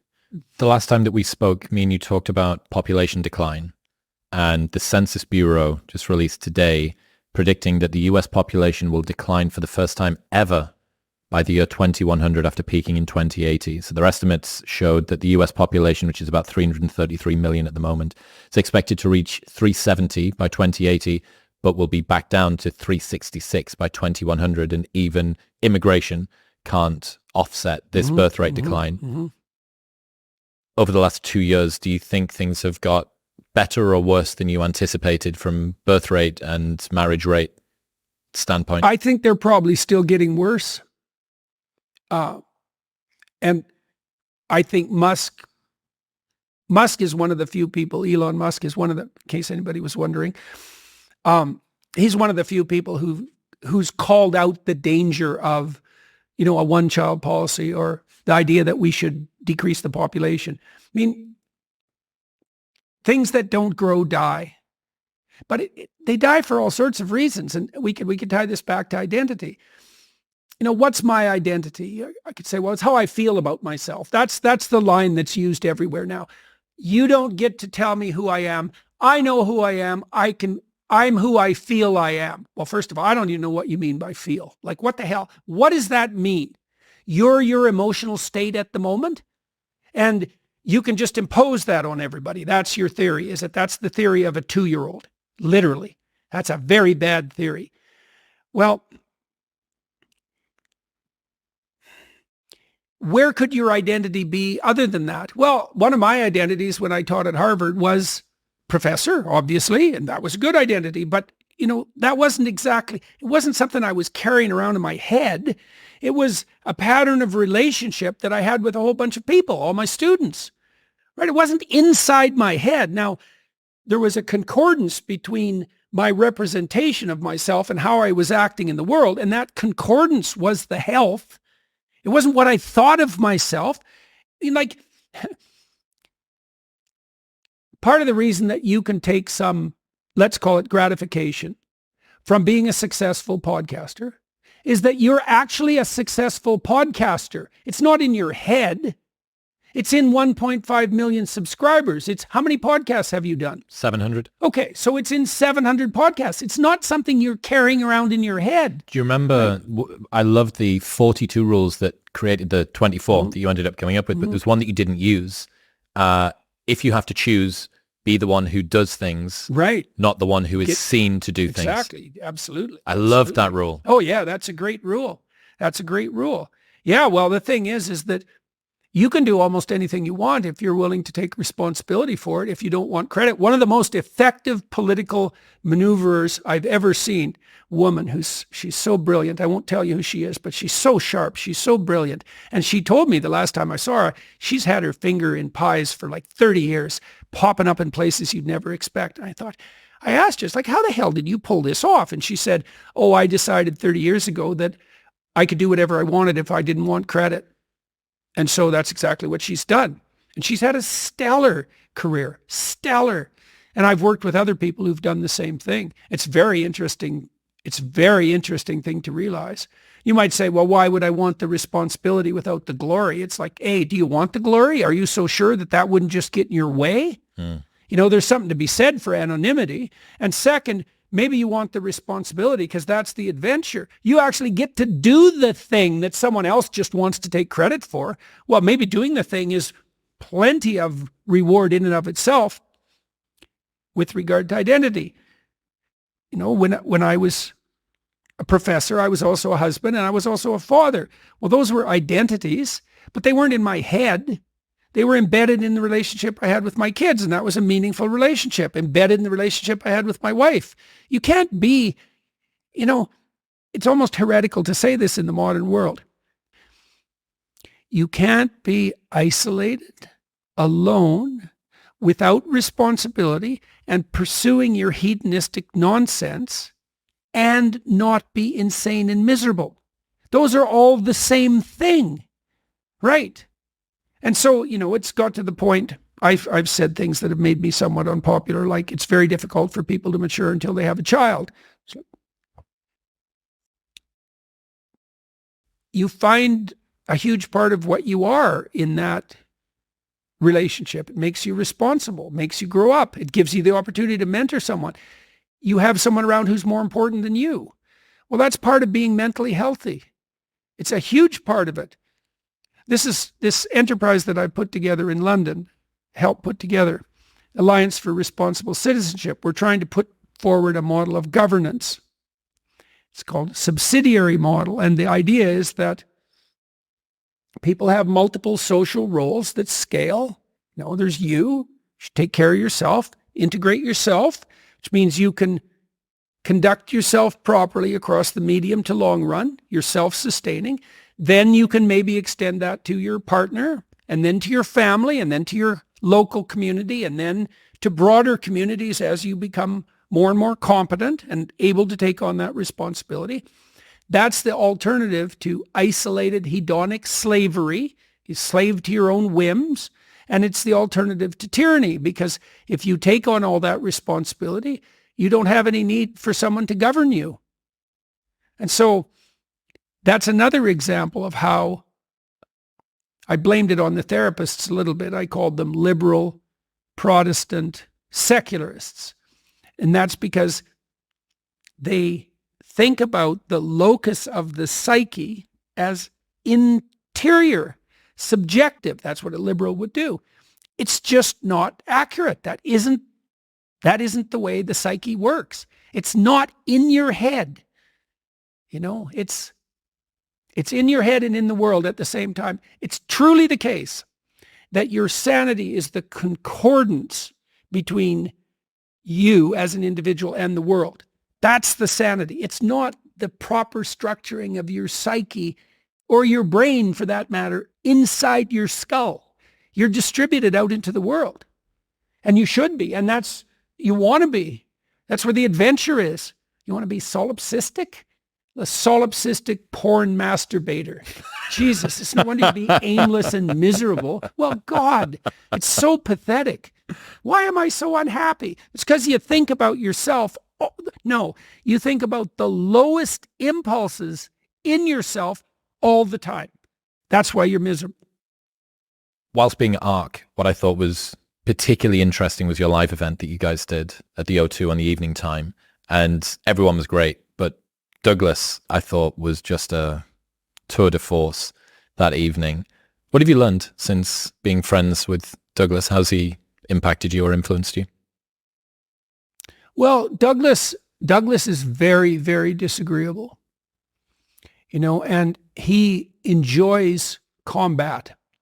And that isn't something that really characterizes, I don't enjoy combat at all.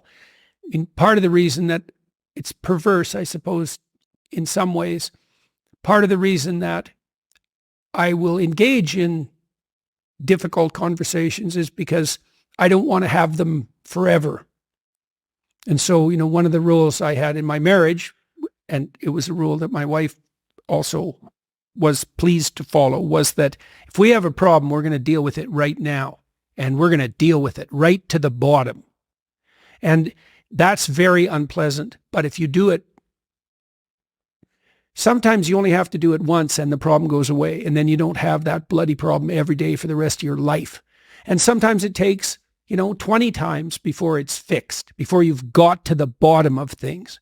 And that can be very unpleasant. Douglas is very, very good at not letting people off the hook. He's very tough, and he's very good at defending himself. And there's a pitilessness about him that's extraordinarily admirable. It's a judicious pitilessness, and it's a dangerous game to play because there's another gospel realization, let's say, is the standards you judge other people by will be the standards that you yourself are judged by. And the reason for that is, well, how are you going to judge everyone else and not apply the same standards to yourself?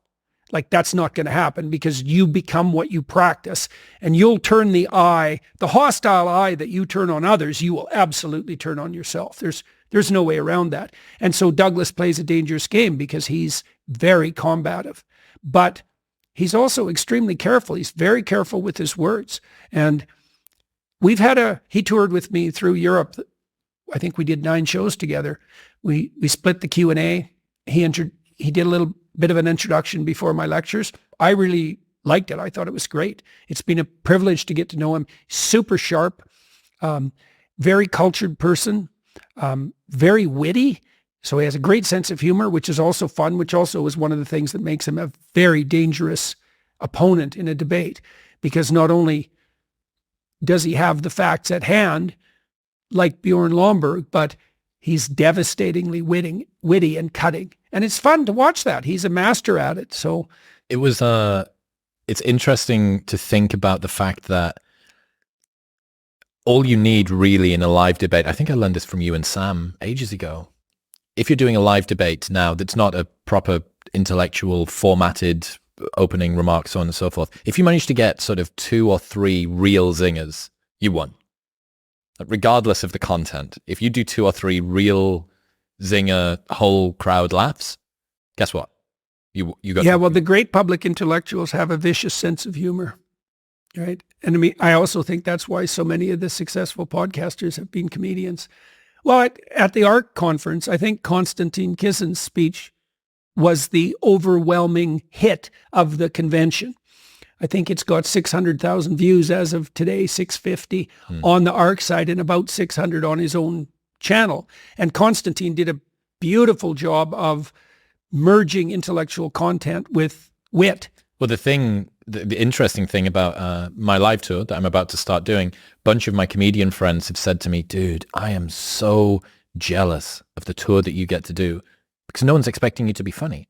If you manage to be funny 4 times in 90 minutes, you've killed. If I'm not funny once every 7 seconds, I'm a shit comedian. Right. So the bar is set, and obviously coming in with Konstantin's background of comedy means that he is able to be by far far and away way funnier than most public speakers. But doesn't get held necessarily to the same standards that he's not expecting to be one-liners all the time. One of the things that Douglas brought up when you guys were talking on stage that I thought was particularly interesting was the perils of smart people getting captured by culture wars bullshit.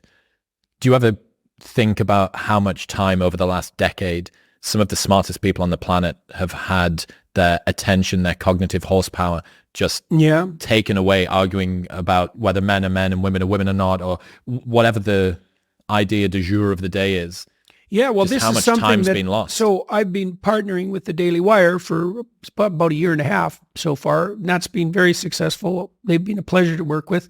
But what they wrestle with constantly, all of the principles at Daily Wire would rather in some real way be concentrating on philosophical, theological, or dramatic matters. So which is partly why the Daily Wire is turning towards entertainment for kids, but also for adults, starting to make movies, for example, and TV shows. They'd rather be doing that. I had Ben Shapiro. He participated in this seminar on Exodus that I produced with about 9 other extraordinarily interesting thinkers. And Ben just shone, he's wasted. Is he wasted on the political? The political's necessary, but it's one nation under God for a reason, because the political isn't the pinnacle. Never. It's never the pinnacle. And if you're capable of discourse at the pinnacle, political discourse is secondary. Well, there's also, and it's also evanescent, right? There's ways that it can tumble as well. There's, how would you say, degrees of depth of political stuff too, because what works on YouTube a lot of the time is reacts to insane woke TikToks exactly, or does whatever. Exactly. And it's easy to get pigeonholed that way. Yeah. And is it a waste? It's non-optimal. But it's an interesting question to be asked, right? About how much sort of ankle or skirt or need you need to show from an algorithmic perspective in order to keep the numbers churning, because ultimately you're producing what people click on. You don't want to be completely beholden to your audience. That's audience capture. Yeah. But you also don't want to be so unaware of having your finger on the pulse of what is trendy that you become obscure and obsolete. Right. Well, and that this balance. Well, in that line that you're trying to walk when you're dealing with matters that are the highest and also making them publicly accessible, that's a very, very tight line to walk. I mean, Jonathan Pajot has done a good job of that, although his market is still relatively niche, and he certainly is more esoteric, let's say, than the Daily Wire guys who tend to devolve into the political, and that devolves into the cheap political from time to time, right? The hit for hit's sake, or the chasing the algorithm. And I mean, that's the danger that all politicians have too, is that, and I've seen this with lots of political types who have developed a persona. This is particularly true in the United States, I would say, because Americans are so salesman-y. And I don't say that dismissively. It's really hard to sell, to market, to communicate. I saw the Elvis movie recently, and I thought it did a beautiful job of laying this out, because Elvis was a stellar talent, but his manager, who was a real shyster, was also a stellar talent. Like, Elvis wouldn't have been who he was without his corrupt manager. And, it's sort of a deal with the devil, but you have to give the devil his due too.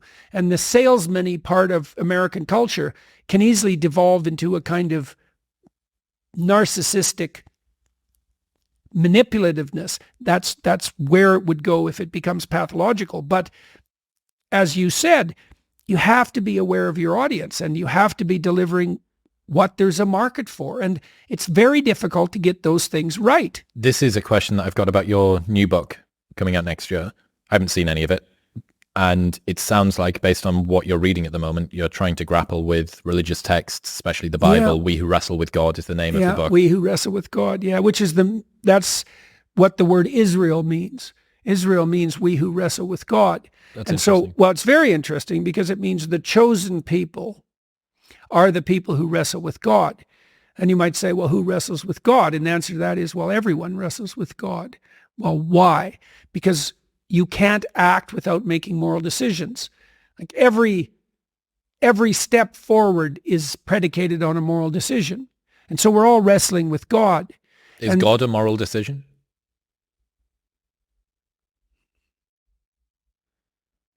God is the spirit that guides you when you make the proper moral decisions.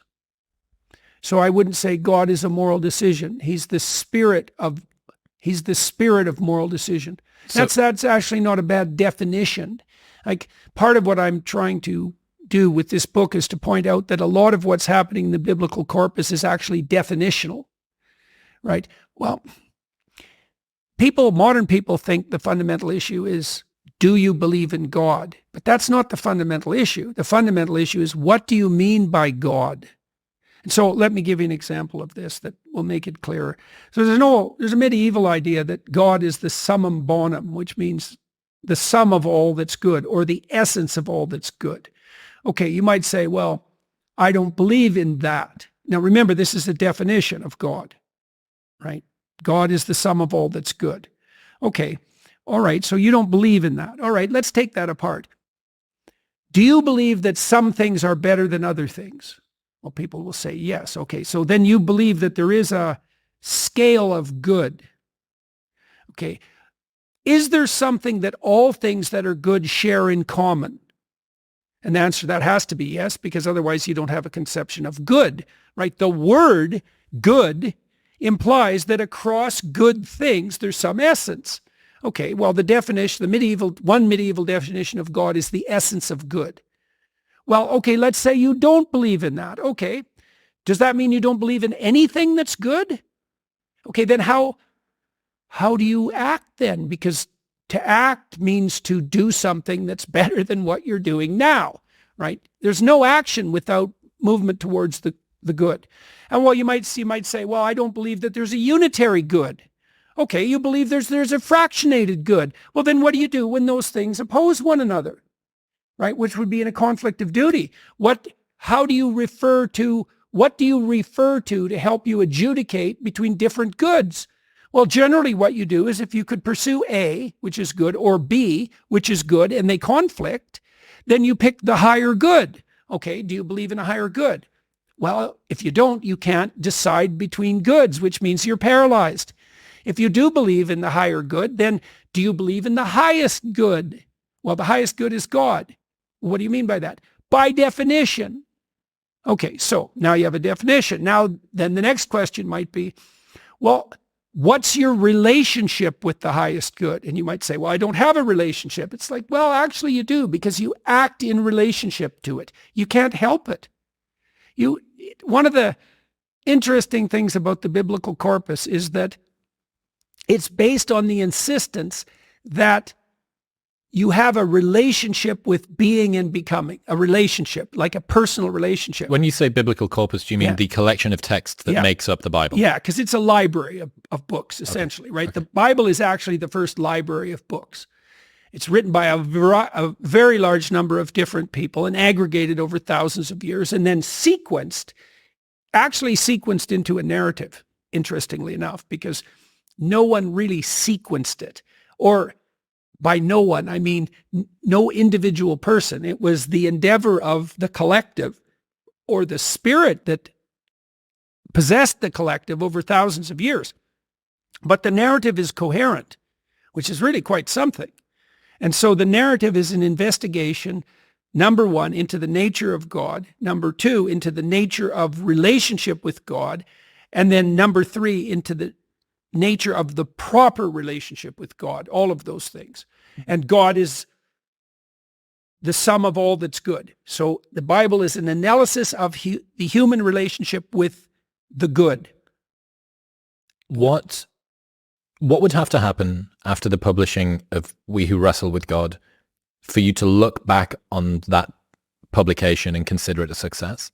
What is it that you want to happen? What do you want people to feel or to take away from that work? I think we're at the beginning of the counter-enlightenment. The propositions, the Enlightenment view of man is wrong. And this, out of the Enlightenment view came science. But the science now indicates that the Enlightenment view of man is wrong. What do you mean? Well, the Enlightenment types believed that we could orient ourselves in the world, let's say empirically, and this is Sam Harris's proposition, you can abide by the facts. You can orient yourself as a consequence of the dispassionate analysis of the facts. You can't. And I would say the artificial intelligence engineers have figured that out. The postmodern literary critics have figured that out. The psychologists and physiologists of perception have figured it out. And the neuroscientists have figured that out. So it's not just the evidence that view is necessarily incorrect, is overwhelming and multidimensional. You can't orient yourself by the facts. Why? Because there are as many facts as there are things. In fact, if you combine things, the nature of the combination is also a fact. So there's as many facts as there are things and combinations of things. Well, you can't orient yourself by that. You drown in chaos. It's like you're standing in the desert and there's an infinite number of directions you could go. Well, how do you choose a direction? And that's showing up in that most recent survey that I just mentioned. People feeling meaninglessness, purposelessness. Right. I'm lost. overwhelmed They're lost by... in the desert. Yep. They're lost in the desert. And the desert is the desert of facts. It's dead facts. Especially given how few people can agree on, is this a fact or is this counterfact? Well, that's also a problem, is that it's not like the facts are necessarily self-evident. Some facts are, and I suppose to some degree what the scientific corpus is the elaboration of a set of incontrovertible facts. I've read recently that the whole Big Bang narrative is starting to come apart. That was a fact for a long time. Now, I don't know if that's the case. I don't know enough about it, but my sense is that the new discoveries from the Webb telescope have made many of the presumptions upon which the Big Bang model was based questionable. So now I don't want to, fall down a postmodern rabbit hole, because although the issue of what constitutes a fact is a very complicated issue. Anyways, you can cut to the chase by pointing out that we organize facts in a hierarchy of value. And see, the thing about, I'm trying to make this case in the book, you do this when you look at the world. You can't look at the world except through a hierarchy of value. So for example, as we're sitting here, there's an infinite number of places we could be pointing our eyes. Like I could be talking to you and looking at this little spot on the concrete floor, or the spot beside it, or the infinite number of spots surrounding it constantly, but I'm not. I'm looking at your eyes. Okay, why? Because I'm prioritizing them. So the fact that dominates in this landscape is the fact of your eyes. Why? I can use your eyes to evaluate our shared focus, right? And that's why we look at other people's eyes. It's also why humans have got white around the outside. Exactly. It's so that we can see what other people are attending to, so that we can get insight into the story. A story is a description of a hierarchy of value. Stories can be fantastical though, right? If they're untethered to anything, I can make up Harry Potter's a story. Now if they're untethered to anything, you won't find them interesting. Because they won't resonate. They won't grip you. Yeah, they're tethered. Stories are tethered to reality in a very, very complicated way, because reality isn't what presents itself moment to moment. It's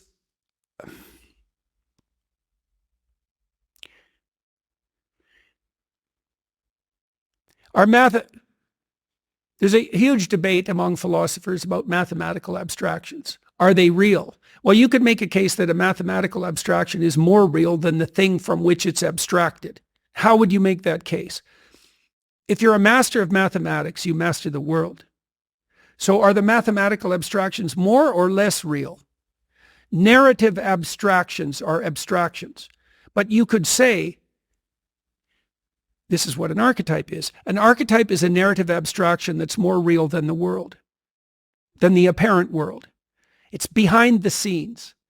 And the biblical corpus is a narrative.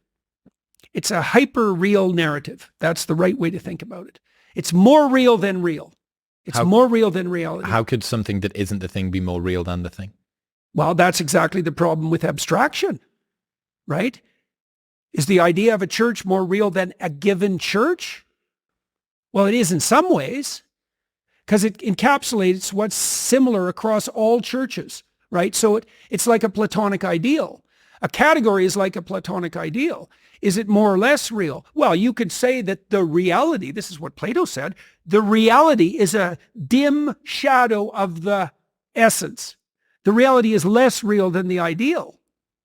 And we certainly, and that's actually in some ways built into our perception. Like we criticize the things that present themselves to us because they are poor reflections of the hypothetical ideal. You might say, well, the ideal isn't real. It's like, well, you could make the opposite argument, which is that the ideal is more real than the thing itself. I mean, I can give you an example of these patterns. So in the story of Cain and Abel, you have two patterns of sacrifice. Okay, why is sacrifice an issue? The reason it's an issue is because people exist in a sacrificial relationship to the world. What does that mean?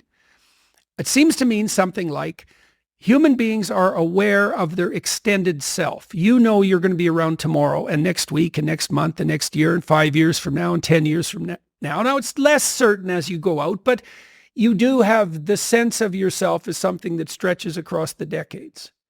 Okay, and so what that means is that you have to conduct yourself in a manner that isn't merely immediate. You have to conduct yourself in a manner that will work across time. Now, how do people do that? They work. Work is a sacrificial gesture. So you work, by definition, virtually. Work is the sacrifice of the present for the future. I mean, maybe someone can come up with a better definition of work than that, but I don't think so. It's like you put in time and effort right now. It's something, even if it's something maybe not what you'd like to be doing at the moment, you put in time and effort because you believe, what the hell does that mean? You believe it'll pay off. Well, is that a contract with the future? Is it a covenant? Because the relationship that the biblical corpus insists characterizes human striving is covenantal. It's a bargain. The bargain is you make the right sacrifices and they pay off. That's the bargain. Now, you might say, well, that's just part of the social contract, but the biblical corpus insists that it's deeper than that. It's built into the structure of reality itself. And that if you got the sacrifices right, the future would be paradisal. I've got it in my head that Carl Jung quote, beware of unearned wisdom. Mm-hmm. That feels like it plays a role here. Like how the work that you need to put in order to be able to arrive at genuinely knowing the thing, the difference between actually being attractive because who you are is attractive and you being able to be a pickup artist that is able to make the mouth noises and the hand gestures that cause those are the fruits of false sacrifice. You could say that unearned moral reputation is the consequence of false sacrifice. Well, this is performative empathy, right? Sure, exactly. On the internet. Definitely. That's the same as praying in public. Look at how good I am.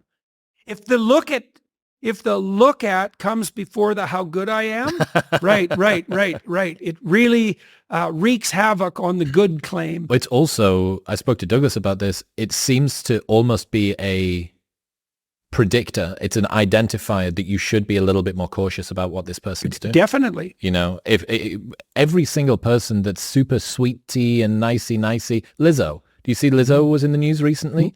No. So she is a artist, singer.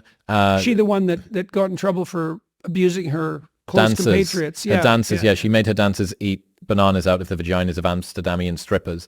Douglas said that he... Oh, yeah, that's a little on the hedonistic, power-mad side. Well, she was supposed to be, this bastion, for the girls and body positivity and all this stuff, but it turned out behind the scenes that she was treating her dancers terribly, body shaming them all of the time, but she was the one up front that was the vanguard of this particular movement. But you'd seen the same with, was it Jimmy Fallon? I think he was caught up in a furor recently that he was a tyrant to work for, and yet out front. Ellen DeGeneres, again, the same. It's almost actually like if somebody is... It's very much like that. Overloading on the sweetie, nicey, I am here for the underlings, that you go, I'm a little bit suspicious of what's going on there. If you need to proclaim your purity and your good standing, if it's all words and opinions and not deeds. One of the commandments, one of the 10 commandments is do not use God's name in vain. Okay, now people think that means don't swear. And it sort of means that. That's one of its like tangential meanings. But what it really means is do not claim divine motivation for self-serving behavior. Right? And that's performative compassion. So what you do is you elevate compassion to the highest place. So you make it your God, which is a big mistake, because whatever God is, he is not merely compassion. You elevate compassion to the highest place, and then you say, I feel sorry for people. And what that does is elevate your moral status to the highest possible place, right? It's completely unearned, because this is something J.K. Rowling got so accurate with her Dolores Umbridge character, right? Who's an absolute power mad always tyrant. In pink. With had little the cats. kittens, had the kittens on the plates. It's like this toxic sentimentality. I'm so nice. It's like, yeah, I'd like to stay away from you and your devouring niceness. And the Freudians knew about that in a very sophisticated way, very early, because the devouring mother, the Oedipal mother, is the shadow side of compassion. I've been trying to come up with a term for this for a while. I like memeing things into existence, giving them names, useful. And at the moment, the best one I've got is the shallow pond of empathy, which is at the moment something which appeases people and does not cause them any discomfort immediately is always prioritized, even if the net effect of that over the long term results in their suffering. Absolutely. It's the that's toddler. That's exactly what the Oedipal situation is. It's the prioritization of short-term emotional comfort over medium to long-term thriving, right? Because the mother who kicks the child out of the nest says, this is going to hurt now, but the iterating consequences are positive. Michelangelo's Pieta. Right, exactly. That's right. And that's exactly right. And the moral of that story is that if you give up your children to the world, you will keep them. Right. That's the sacrifice of Abraham. Abraham is called upon by God to sacrifice his son, and he says yes, so he doesn't have to. Right. You have to offer up your children to be broken by the world, or you lose them. You undermine them. You destroy them. It's a very paradoxical truth. We were talking about patterns. Cain is the pattern of inappropriate sacrifice. He does everything second rate. He lies. He omits. He prevaricates. He pretends. He doesn't offer his best. Abel's the opposite. He offers his best, which means his light is shining on the hill, right? There's no hiding. He's giving it everything he's got. The covenant with God is that if you give it everything you've got, you will prevail. And that's what God tells Cain. Which, to go through some of the threads from today, instinct, staying true to that instinct, honesty, saying what you mean, not prioritizing, avoiding someone else's or your discomfort in the short term in order to believe that this is something which is going to make you feel better over the long term. Yeah. Well, that's a kind of sacrifice right there, is that you're willing to sacrifice your short-term physiological and psychological comfort for a medium to long-term benefit. It's the essence of sacrifice to offer this is something the atheists don't understand about the biblical narrative, is that the narrative insists that we live in a sacrificial relationship. It's the essence of humanity to live in a sacrificial relationship. It's like, well, is that true or not? Well, as you mature, your relationships are more sacrificial. It's less about what you, in your narrow sense, want right now, and it's more about what's good over the medium to long run, including other people. Well, that's a sacrificial relationship. Now, the covenant, and this is a matter of faith. It's the matter of the deepest faith. Are you willing to act out the proposition that the way to make the world reveal itself to you in its most positive guise is for you to adopt the most appropriate sacrificial relationship? Well, it's a big risk, isn't it? Because you have to give up everything. That's the deal. You give up everything that's low. Everything. Well, that's what the Christian passion is, because the Christian passion is an archetypal story, because Christ is the person who sacrifices everything. Thoroughly, 100%. And the biblical notion is that there's no difference between that and the descent of the God of the Old Testament into the space of human reality. So God is elaborated as a spirit in the Old Testament. That's a way of thinking about it. Fleshed out, right, into the law and the prophets. And Christ presents himself as the embodiment of that. So imagine, here's a way of thinking about it. You can invite various spirits to possess you. That's what you do when you give way to rage. That's what you do when you give way to lust, let's say. You allow spirits to possess you. Well, what would you be like if you did nothing but allow the highest of spirits to possess you? Well, that's the question that's put forth in the New Testament. And part of the answer to that is, if you allowed the highest of all possible spirits to possess you, you would be able to confront everything that life could possibly throw at you. And that's what happens in the Christian passion, because the worst that life can throw at you is the worst tragedy. And the worst tragedy is the worst death, the worst and most painful death inflicted on the least deserving person, right? That's the ultimate reach of tragedy.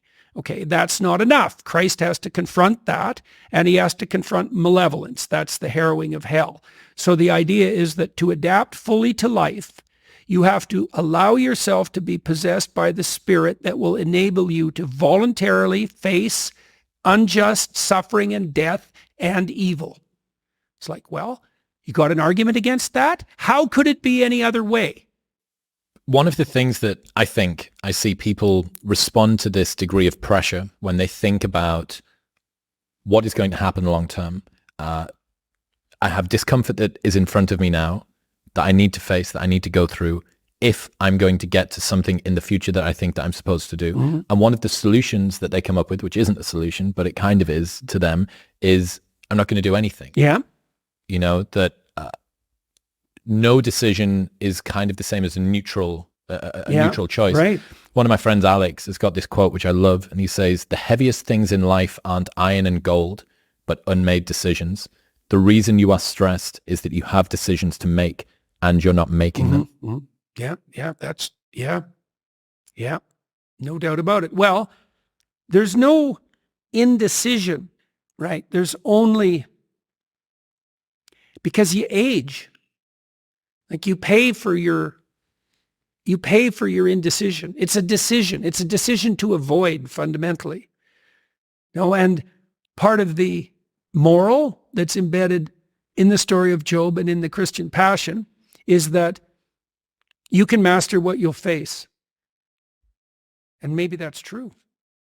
I mean, the clinical literature seems to indicate that it's true, because one of the things you do, if you're a competent clinician, is you look at what people are attempting to accomplish, and maybe that needs some retooling, but let's assume that they have a goal in mind that would work, right? You've talked it through with them strategically. They have a well laid out vision. Okay, now they're laying out the vision and they encounter impediments that stop them. And maybe they're impediments that make them afraid and paralyze them.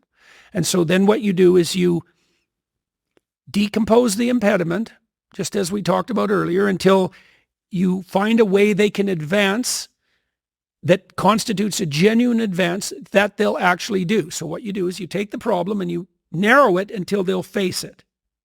Okay, then they face it. Then what happens? They get more competent. That's what happens. And then they get better at facing all problems. So they don't just learn how to deal with that specific problem. They learn a lesson that generalizes across problems. They get braver. When you use exposure therapy, people don't get less afraid. They get braver. And that's way better because braver moves from situation to situation. Okay, so the question is, here's the question. If you faced everything that was put in front of you, who would you be? Well, the biblical answer is you'd be a true son of God. That's the biblical answer. It's like, well, do you believe that? Well, it depends on what you mean by believe. Do you think that do you have a better bet than facing what's there? Well, you just have to be sensible about it for a moment. It's like, is your theory that you're going to adapt better using falsehood and avoidance? Because that's the contrary theory. You either face it, and you do that predicated on the faith that something in you will respond if you do, or you don't face it. That's it. Those are the options. If you don't face it, that's faith too. That's faith in the notion that avoidance and deception will suffice. I think that for a lot of people, it's born out of fear. It's born out of being a people pleaser. Yeah. And not wanting to hurt other people around you and not wanting to tell them things that they don't want to hear or not doing or saying things that you know are going to upset the people that are around you. Right. But in the short term again. Yeah. In the short term again, if you look at a good mother upsets her kids a lot. Quit doing that. Why? Well, why? Why not just let your children do exactly what they want? When the answer to that is, well, first of all, it terrifies them because kids actually want walls. They don't want to be in the desert doing anything they want. They want a walled space in which they have the optimal amount of freedom. So a person who truly loves someone else doesn't strive at all costs never to upset them. That's the devouring mother. If you love someone, well, that's the biblical quote, you chastise them. Well, what does it mean? It's like, look, if you love someone and they're doing something stupid and self-destructive and you can see it, it's incumbent on you to say, this is going to upset you, but as far as I can tell, you're doing something stupid and self-destructive. And then there's going to be a tussle about that because they're going to say, well, who are you to judge? And that's a perfectly good question, is what makes you think you're right? And here's the reasons I'm doing this. And, these are the terrible experiences that I've had that have led me to take this path. And sometimes that can be really compelling. You meet people who are bitter and resentful, and then they tell you about their life, and you think, well, yeah. But then you meet people who've had just as terrible a life who aren't bitter and resentful, right? And they're doing better. And so even if it seems justifiable, maybe even if it is justifiable, it's not justifiable. One of the most common situations I think that this people-pleasing tendency would show up in is someone who maybe thinks that they should break up with a relationship but doesn't do it and sticks about in order to protect their partner. And I found a thread on Reddit that was 5 questions to ask yourself if you're unsure about your relationship. If someone told you you're a lot like your partner, would this be a compliment to you?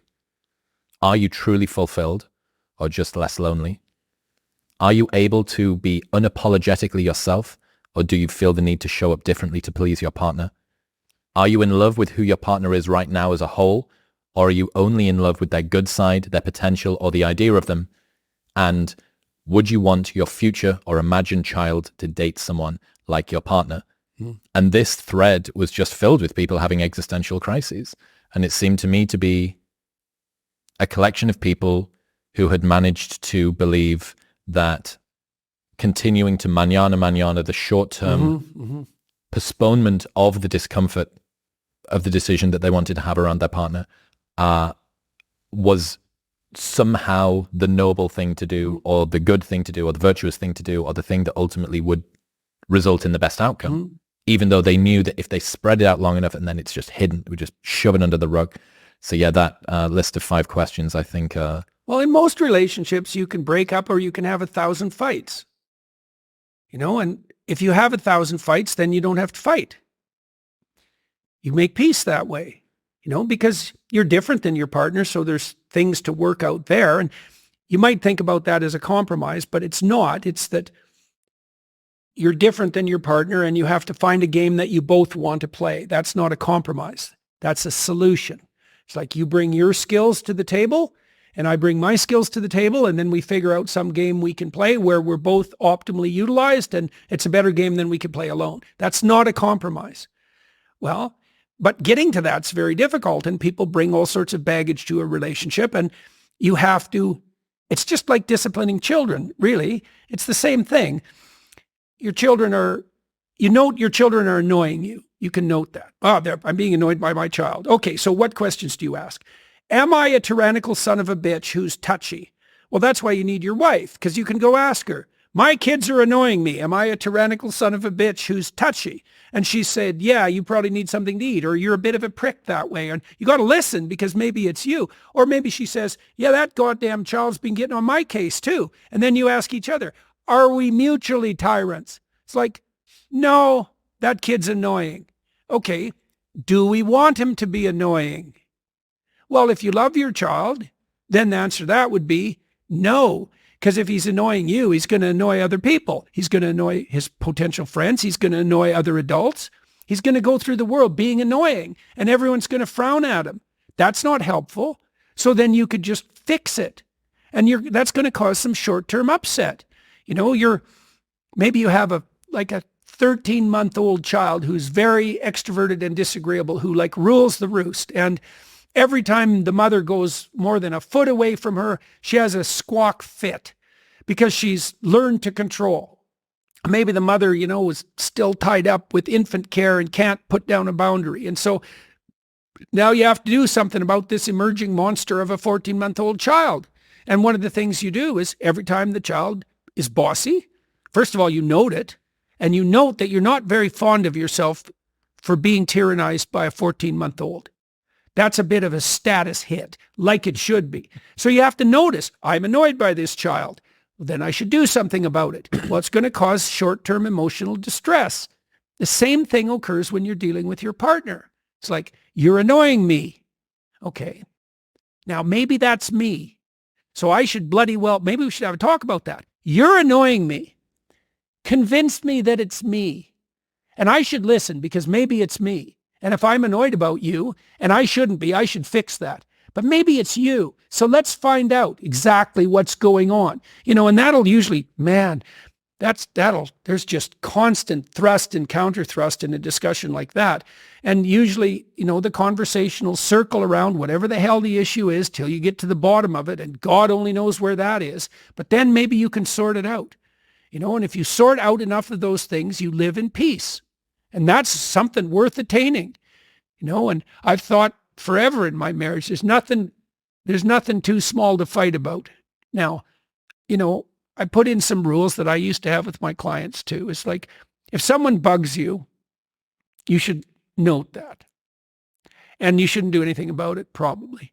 If they bug you twice the same way, then you think, oh, okay, that's twice.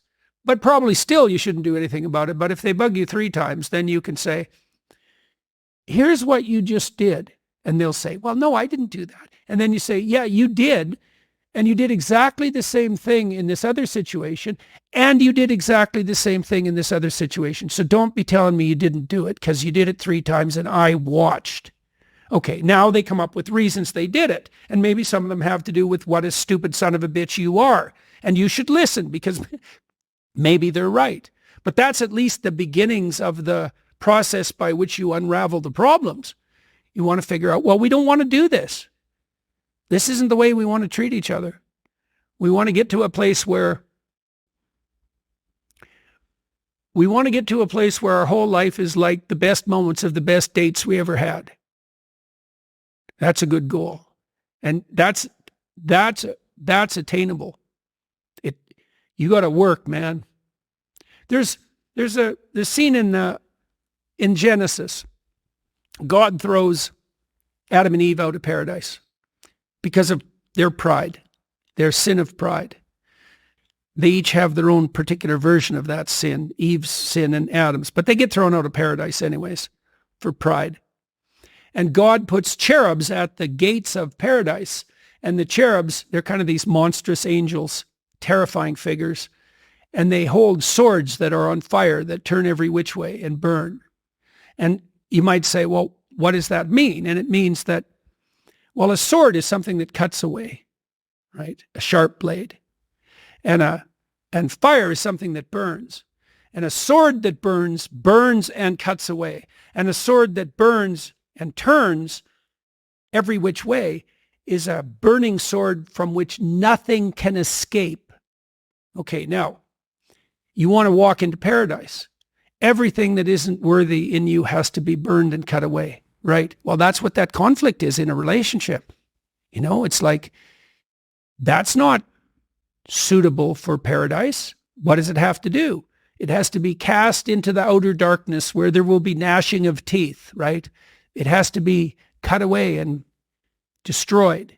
And everything that isn't worthy has to go. Well, the Michelangelo effect is all about you and your partner becoming the idealized version of each other, right? You are going to do for me the things that I want within your parameters of control, that you want to be the best partner for me, and I want to do the same for you. And we're both going to communicate to each other, and we're going to stand our ground where we have boundaries, and we're going to continue to compromise. Well, that's where what love should do.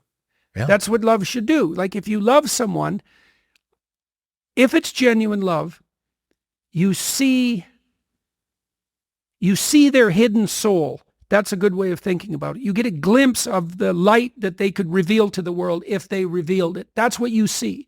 And then to act in love is to encourage that to come forward and to discourage anything that gets in its way.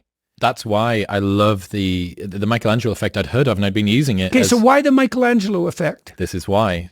Michelangelo sees this huge, massive, unhewn block Right. of marble. I see. And inside of that, he is able to see David. Mm-hmm. And over time, slowly, he will chip away and he will chip away and he will chip away. Mm-hmm. So you see something that isn't there, that's inside of the thing, which is rough and unhewn and uncivilized and undomesticated and rambunctious and sometimes terrible. And you were able to, from that, alchemize. That's actually part of the Tao Te Ching, the uncarved block. So a child is an uncarved block in the Taoist view. And you remove everything that's excess until what's perfect remains, right? And that's, see, the logos in the Old and New Testament, the logos that creates the world, is the judging faculty that, what would you say, that separates the wheat from the chaff, right? And it's compassion in a sense, because if you're compassionate towards someone, you want what's best for them, all things considered.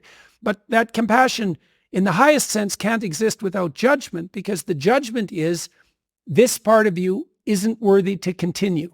And certainly that's what you're doing with your children. When you see them misbehaving, you think, no, not that. Something more sophisticated. Even with my little granddaughter the other day, she's very, very playful, and she's a very nice little girl. She's very playful and very fun and funny and not neurotic. And so she's a pleasure to be around. But she hasn't seen me for a while. And so she was poking me, getting me to chase her around and poking me. And she'd come up and give me a whack, you know. And at one point she whacked me too hard. And she knew it. And I said, that's not fun. That's not acceptable. And then she stopped. But she was playing with that edge, trying to find out where fun is and, you know, how hard can I hit Grandpa? She doesn't bloody well know. She kind of knows, but she needs to know exactly. Well, I can't let her get away with it, because then she's not fun to play with. She has to learn to come and give her grandpa a whack in exactly the way that elicits a playful response and that isn't annoying. And so there's a very, you know, you might think, well, it's pretty harsh judgment to lay on a 5-year-old. It's like, no, it's not. I would like her to be the most fun kid to play with that she could be. Right. And so I'm not going to pretend that it's okay when it's not. Not setting that boundary is almost like a curse. It is a curse. Yeah. There you go away. Because then how's she going to play with other kids if she doesn't know they're not going to be rules? as forgiving as grandpa. Definitely not. Yeah. We were talking before we got started. I had this conversation with Robert Sapolsky, and it was really, really profound. I mean, I know that he's a brilliant guy, and this new book of his is about sort of free will and determinism, which has got an upper bound on how interesting that is for me. But he gave this quote to Andrew Huberman where he said, dopamine is not about the pursuit of happiness. It is about the happiness of pursuit. Mm-hmm. Right. That's definitely right. And I haven't been able to stop seeing this everywhere. So Morgan Housel, a friend, told me this great story. He is an investor. He's got a fund. He's an author. He's got a family. He's got all of these things. Yeah. They plan to go away on holiday. And they've been planning it for a long time. And with the kids and the wife and him and all of his businesses, it was an arduous thing to go through to get themselves out there. And finally, they get there after the journey and the plane and the children and the crying and all of the rest of it. And he walks out on the balcony on the first night of this holiday that they've planned for forever. And his first thought to himself was, wouldn't it be great if we came back here next year? It would be so great if we could come back here next year. So literally during the supposed enjoyment of the destination, he was already thinking about the journey. And, you know, it's not the journey, it's not the destination, it's the journey is kind of trite, but it puts a new perspective on it. That there is no destination. Each destination is simply the beginning of the next journey. And I haven't not been able to see it. I see it everywhere. I see it everywhere in my own life. Well, there's technically two different forms of reward. There's consumatory reward. And so that's the reward. That's what an orgasm is. It's consumatory reward. It brings the behavioral and perceptual sequence to a halt. It ends it, right? At the climax, it ends it. But then it's over. That journey is over, right? Then there's the dopaminergic reward that Sapolsky was talking about. And dopaminergic reward is evidence of advancement towards a goal, right? Okay, so there's a corollary to that.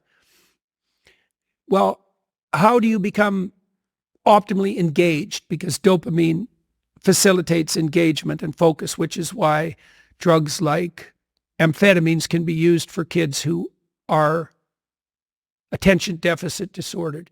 You tap up the dopamine response, they lock on, right? Okay, so they're locking on to a goal-directed pursuit. The problem with amphetamines is that they can lock you on so hard you can't get out of the frame. So like kids on amphetamines will obsess, for example, about cleaning up their closet. They can't switch to the next activity. Okay. Dopaminergic reward is reward that's accrued in relationship to a goal. Okay, so what's an implication of that? Well, pursue the highest possible goal. Well, why? Because the kick from advancement is higher. Now, you have to balance that. It can't be, you have to advance, right? Because imagine the reward's got two components. Number one is you're moving towards something valuable. Okay, so you want it to be as valuable as possible. Okay, but you have to be moving. So it can't be so valuable that it's out of your reach. You're going to walk to the moon. I'm not going to be able to see every single increment that I make. Yes. You want to get to the moon. That's right. You can't walk there. So it's a bad plan. You need something extremely valuable that you can move towards. Okay, so part of the reason that you establish a relationship with God, let's say, is because that's what sets the upper bound to your vision. It's like, I want things to be the best they could be. That's a vision of paradise. Well, that has to be fractionated into, your proximal decisions, but lurking behind that should be this continual movement towards, what would you say, a heaven that recedes as you approach it. That's the proper vision of heaven. A heaven is a place that's perfect and getting better, both at the same time. That's what music shows you, because a great piece of music is perfect, but it's just getting better as it unfolds. And you need that. This is part of the problem with a static utopian vision, something Dostoevsky criticized. If you gave people nothing but consumatory reward, he famously says, so that they can do nothing but sit in tubs of hot water, eat cake, and busy themselves with the continuation of the species, human beings would break that all to hell in a moment just so they have something interesting to do. What was that quote that you said on Rogan years ago? If we were to make the world sufficiently perfect, the only desired lack would be for the desire of lack itself. What's that? What is Kierkegaard. That? What's the proper? Can you remember the proper? Well, Kierkegaard pointed out that as we make the world easier and easier, so this is perhaps part of the problem with the material plenty that's at hand, is that at some point, what becomes lacking is lack itself. Yes. Yes. Right. Yes, exactly. It's optimal deprivation. And if everything is delivered to you on a platter, it's like, what the hell are you even doing there? This happens in the story of Abraham. So Abraham, who's the father of nations, right? So Abraham gets it right. He has everything at the beginning of the story. He has rich parents. He's got nothing that he has to do. He's like 70 when the story opens. He's been taken care of hand and foot his whole life. And the voice of God comes to him and says, I'm the God of your ancestors, telling you, get out of your zone of comfort. Get out into the world. And Abraham's pretty old by this point, but for whatever reason, he decides that he's going to forego the comfort for the adventure. And then as Abraham progresses, he makes the requisite sacrifices, each becoming more difficult as he ascends. And he adopts this pattern of relationship with the God that calls him to adventure that literally makes him the father of nations. And so you can even think about that biologically if you want. You might as well. People like Dawkins think reproduction is sex. And that's why he can talk, for example, about the selfish gene making itself manifest in sex. Reproduction isn't sex. Sex is a necessary but insufficient precondition for reproduction.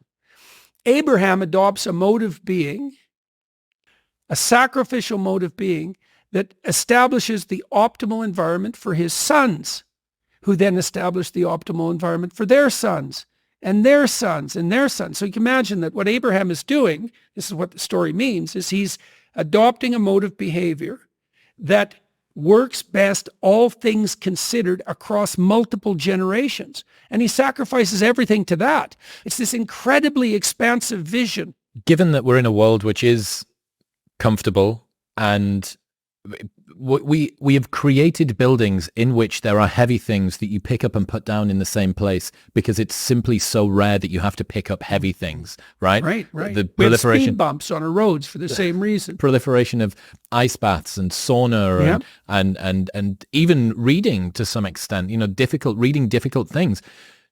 Where should people go given that they are in a world which is more comfortable than ever before? Where should they go to encourage them to find difficult things? Truth. Truth is what's optimally difficult. The truth is optimally difficult. It's a really wonderful thing to know. The truth is adventure. There's no distinction. Partly because if you're going to just say what you believe to be true, you have to let go of the consequences. You can't predict the consequences. Well, there's no difference between not being able to predict the consequences and having an adventure. They're the same thing, right? Because So if you don't knew know the what's gonna happen. consequences, it wouldn't be an adventure. It's not an adventure if the consequences are foregone. The same as it's no sacrifice or courage if there's no risk. Right. It's exactly the same. And so it's a wonderful thing to know that optimized adventure is to be had in the truth. Think in every given situation. So Christ says in the Sermon on the Mount that to orient yourself properly, and it's often viewed as this hippie paean, take no thought of the morrow will take care of itself. God takes care of the sparrows, he'll certainly take care of you. It's like a hippie wet dream. That isn't the core of the message. The core of the message is very straightforward. Christ says, aim up to the highest thing you can possibly imagine. So that's the relationship with God. You put what's at the pinnacle, properly at the pinnacle, and you aim at that. And then you concentrate that, and it's that, and treating other people like you would like to be treated yourself. That sets the moral frame. Then you attend to the day and the cares of the day. It's like once you've established the proper moral frame, you pay attention to the day and you live in truth. And that moves you towards that destination. You have to have the orientation right. You have to be aiming up. But then it's just a matter of, what would you say, abiding by the truth. That's the logos that sets people free. And that's right. Doing it properly, right? There was one of the other rules that didn't make it into your book. Nothing well done is insignificant. Right. Yeah, well, you accrue. So Christ tells his followers in the Gospels to store up treasure in heaven, not in the places that moths can eat and rust can destroy. Well, what is that? What is meant by that? Well, it's meant by it means the same thing that you just pointed to, which is that if you run yourself through a disciplinary process, so you accomplish something, maybe you don't attain the goal you were aiming at, but you accrue a new way of looking at the world and a set of skills. Well, if you just keep doing that, you have multiple ways of looking at the world and more skill. Well, that's your storehouse of treasure. The reason women use wealth as a proxy for attractiveness is because wealth is a proxy for competence. It's not competence, because you can be rich and useless. Now, it's not that easy, but it can at least happen temporarily. But women use markers of wealth to assess competence. And the competence is the treasure, not the wealth. Because if you're competent, you can be thrown into the desert and you'll make it bloom. I've said this about people that go to the gym. So from the outside, someone that goes to the gym and has got a good body or whatever, there's the body, and this is what you get to touch during sex and when you're intimate, right? But the story that someone who has a good body tells you about the sort of person that they are is much more important, I think, than the way that it manifests physically. It's someone who is reliable, who is able to overcome hard things, who is self-disciplined. Disciplined. Yeah, it's a marker for It's just discipline. this whole big, long laundry list of things. They're able to deal with pain and discomfort, which is kind of sexy in a way. And it's the perfect materialist disciplinary strategy, right? Because it's very concrete. Well, you change your body. It's like, is that a spiritual pursuit? Well, it is insofar as it requires long-term discipline and sacrifice. And you might hope, and I think this is likely the case, that, you can get stuck in the bodily self-improvement niche and focus on that too obsessively, but you can also use it as a stepping stone to discipline pursuit itself. And lots of people do that. I think I told you the last time that we chatted about the manopause, this thing that I'd come up with. So I noticed toward the end of my 20s that lots of guys who had been training with a particular modality, usually bodybuilding, usually exclusively for the way that they looked, realized as they approached their 30s that they were getting out of breath going up a set of stairs and that they maybe couldn't touch their toes, and they looked fantastic. But no, they just felt like they should maybe start to value different things. And they then changed their training, and they would go and do Brazilian jiu-jitsu or yoga or CrossFit or, some other form of whatever. And that precipitated a change in everything else. And I saw this in myself, right? I get toward the end of my 20s. I've achieved success in many of the ways that society tells a young man that he should value success. There was a discordance. Something felt off. And you then think, okay, well, maybe I need to assess whether or not the things that I've been told I should want are things that I actually want to want. And very quickly you realize, I don't know, it feels like a quarter life crisis. I think so many men go through this.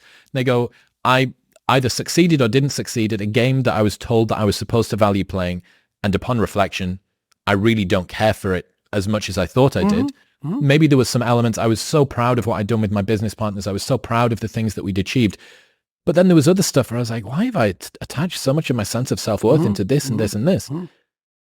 And then you have to assess. And So this is what happens in the story of Exodus when Moses encounters the burning bush. So he's just going about his business as a shepherd, and he's doing all right. He's got 2 wives. He likes his father-in-law. He's well regarded in this new country that he's in. He's left Egypt, where there's a price on his head, essentially, for killing an Egyptian who was tormenting one of the Hebrews. Anyways, Moses is just going about his business as a shepherd, which was a very tough job in those days. And this thing catches his eye, this glimmer, this gleam, and he goes to investigate. Okay, so what does that mean? It means as you're progressing through life, something will capture your interest. And in the story you just told, it's like somebody decides they're going to start going to the gym. There's something about becoming physically fit that calls to them, right? Which is an interesting thing, right? Because it calls to them. It's not even necessarily a decision they make. It's more like a possibility that makes itself manifest that's of interest. So they decide to pursue it. So they look into it more deeply. Well, so Moses approaches the burning bush, and he gets closer and closer, right? And a bush is a symbol of life, right? Like it's a tree of life.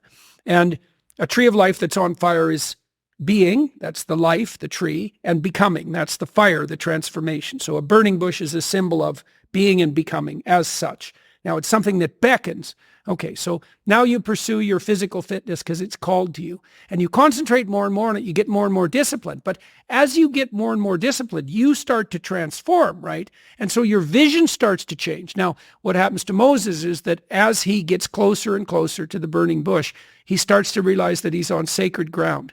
So he's going deeper. The investigation is taking him deeper. So he takes off his shoes and continues to approach. He's still going down the same trail, right, pursuing this thing. And then the voice of God itself speaks to him from the midst of the burning bush.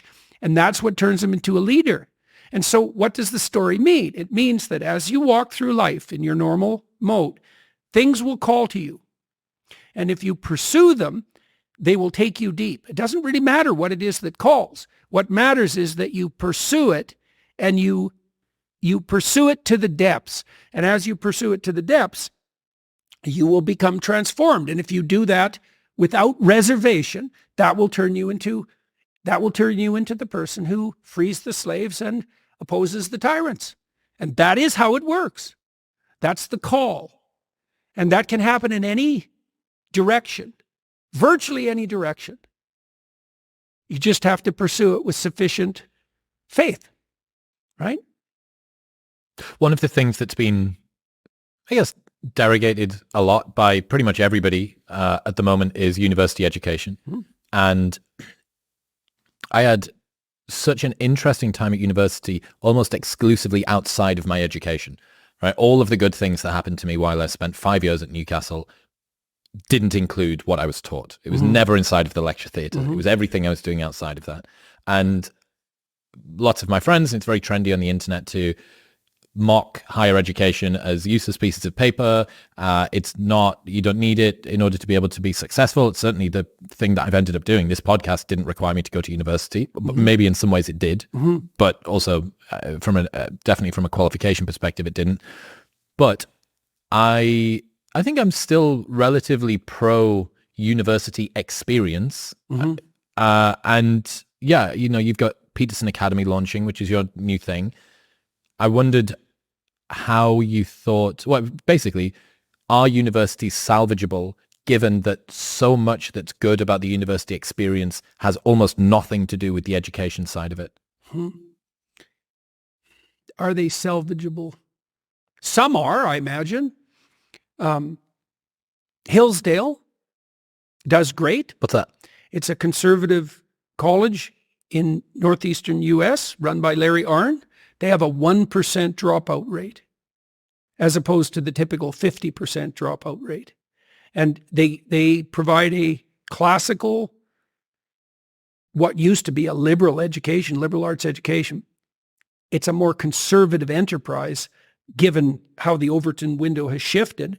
But Larry's students concentrate on physical fitness. His philosophy department tends to meet in the weight room, which is pretty interesting. He has weight benches scattered all around the campus. About a third of the students take music courses, so the place is very musical. It's a very disciplined place. The quality of education is extremely high. So there are institutes that are holding to their mandate. I think that's rare, and I think overall the universities have become irretrievably corrupt, as far as I can tell. And so we had hoped that we could provide something approximating an alternative, but you put your finger on one of the complexities in doing that. It's easy to think that a university is the transmission of knowledge from experts to empty vessels, the students, let's say. So it's lectures, tests, and accreditation.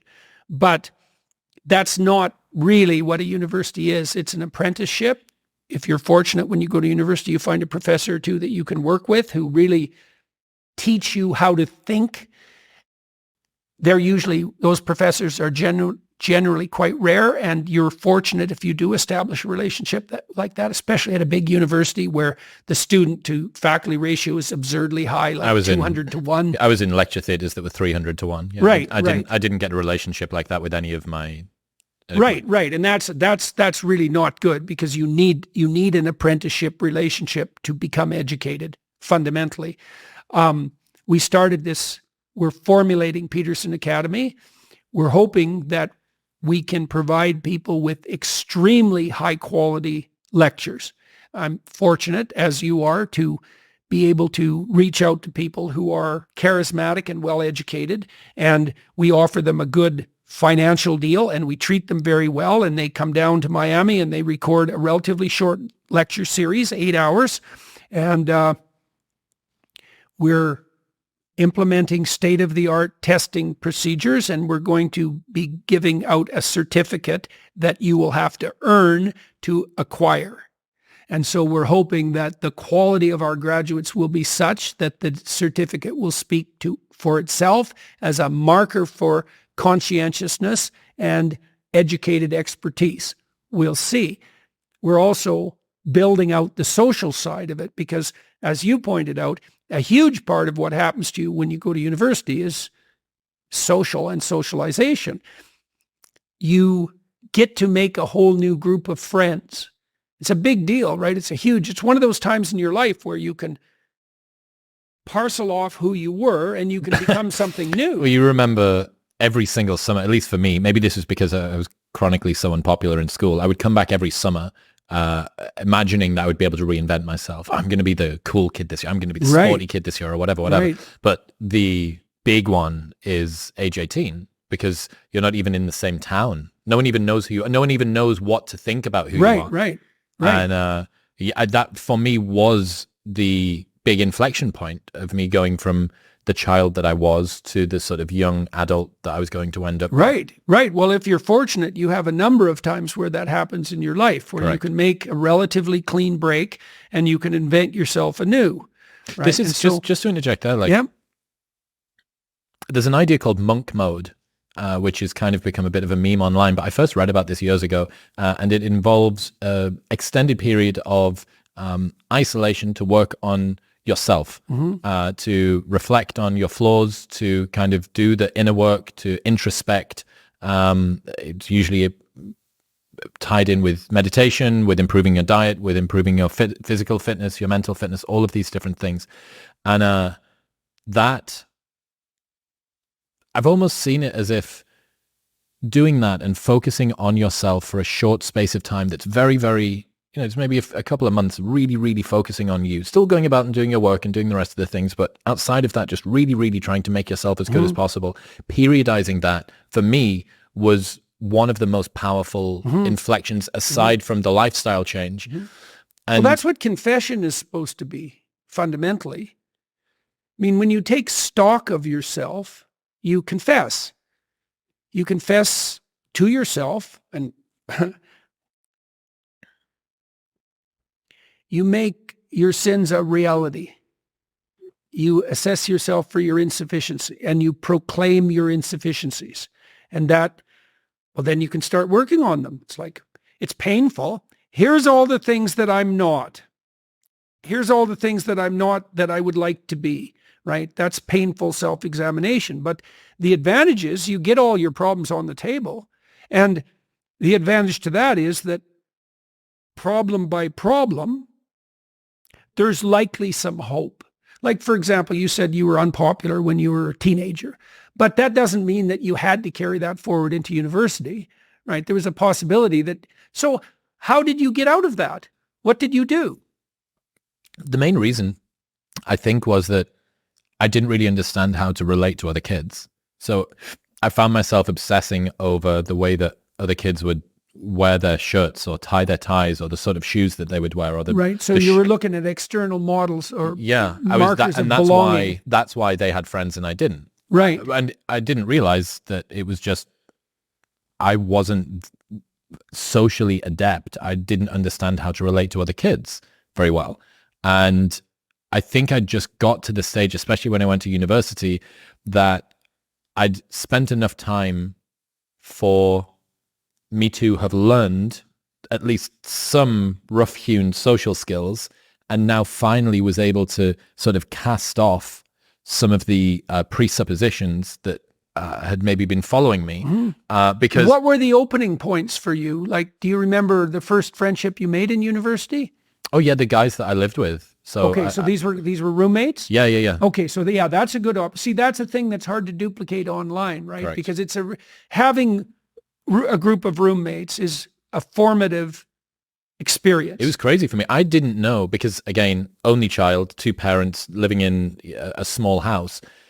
I didn't know that you were supposed to knock on someone's bedroom door before you were to go in. Right. I'd never done that. Right, I'd spent I did 18 years. I'd never had to knock on anybody's bedroom door. It's like, mum and dad are down, like, who else is there? I'm going to knock on the dogs, like the kitchen door, to see if the dogs mind me going into the kitchen.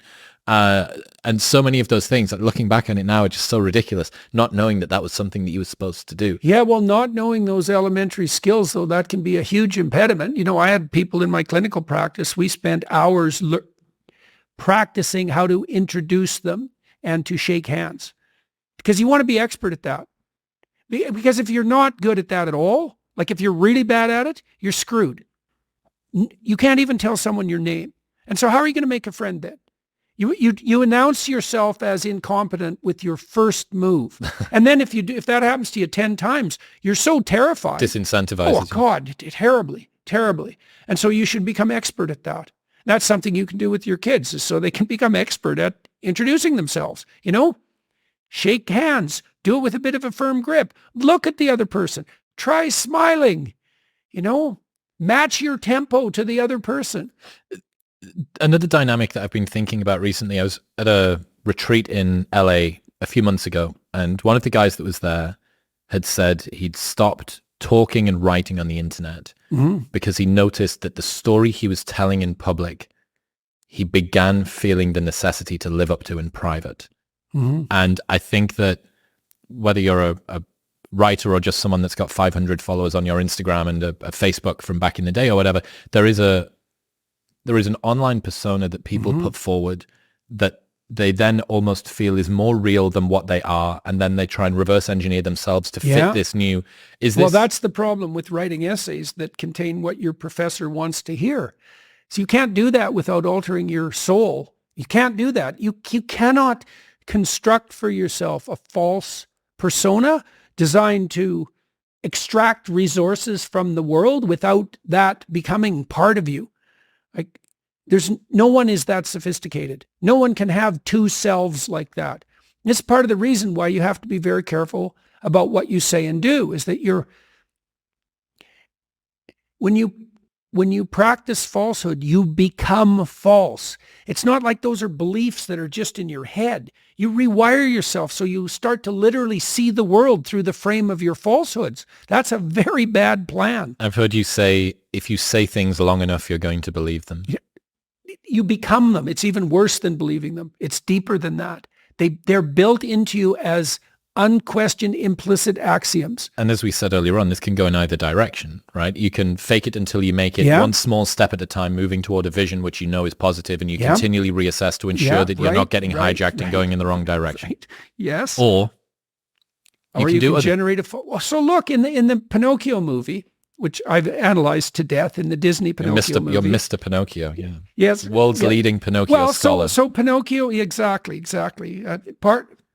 Pinocchio is trying to get rid of the strings that pull on him every which way, that aren't under his control, and to become something genuine. Okay, so he has 3 basic temptations. One is to lie, right? So that's the nose. Another is to be an actor. And when I first came across that in the movie, I thought, what the hell's going on here? One of Pinocchio's temptations is to be an actor. Now, why would the Hollywood people do that? Why would they denigrate the actor? And then I thought, it's not an actor. It's a false persona. To be the actor instead of the real thing. To be the appearance instead of the reality. To take the credit instead of doing the work, right? To be false. Next temptation is to be neurotic.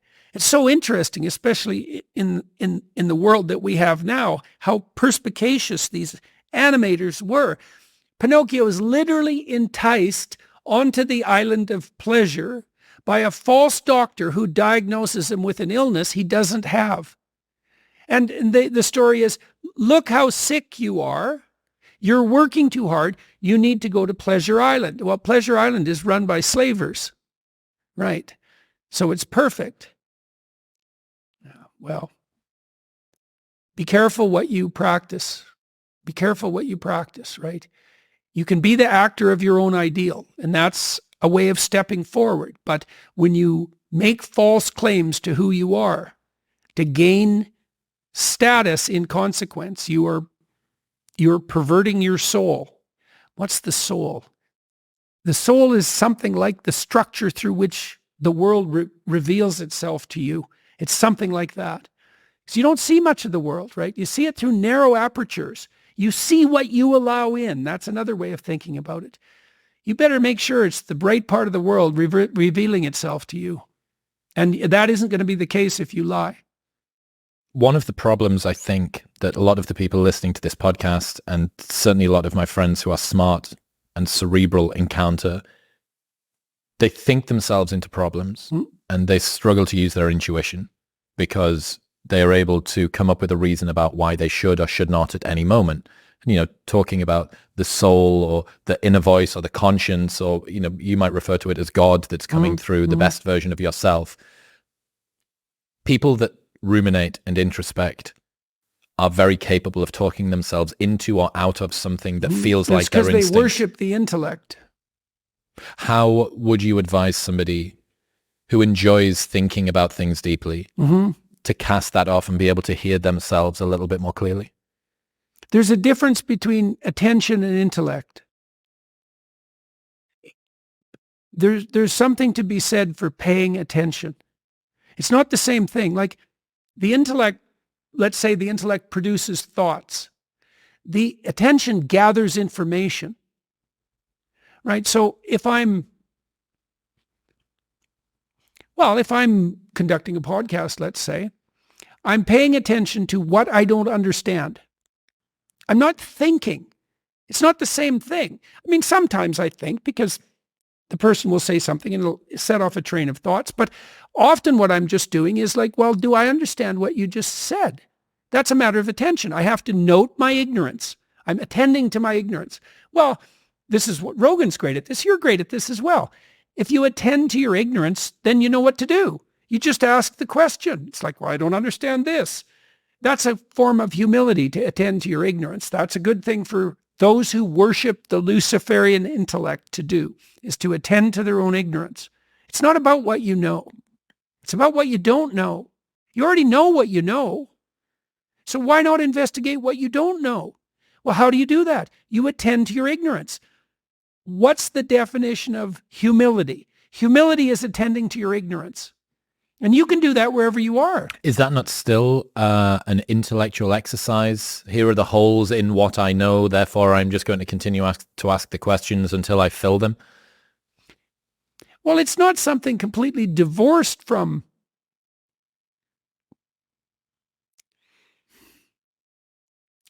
it's the difference between questioning and answering. Like I would say, this is, let's say, definitional. The Luciferian intellect has an answer. When you say Luciferian intellect, what's that? The Luciferian intellect is the intellect that wants to place itself in the highest position.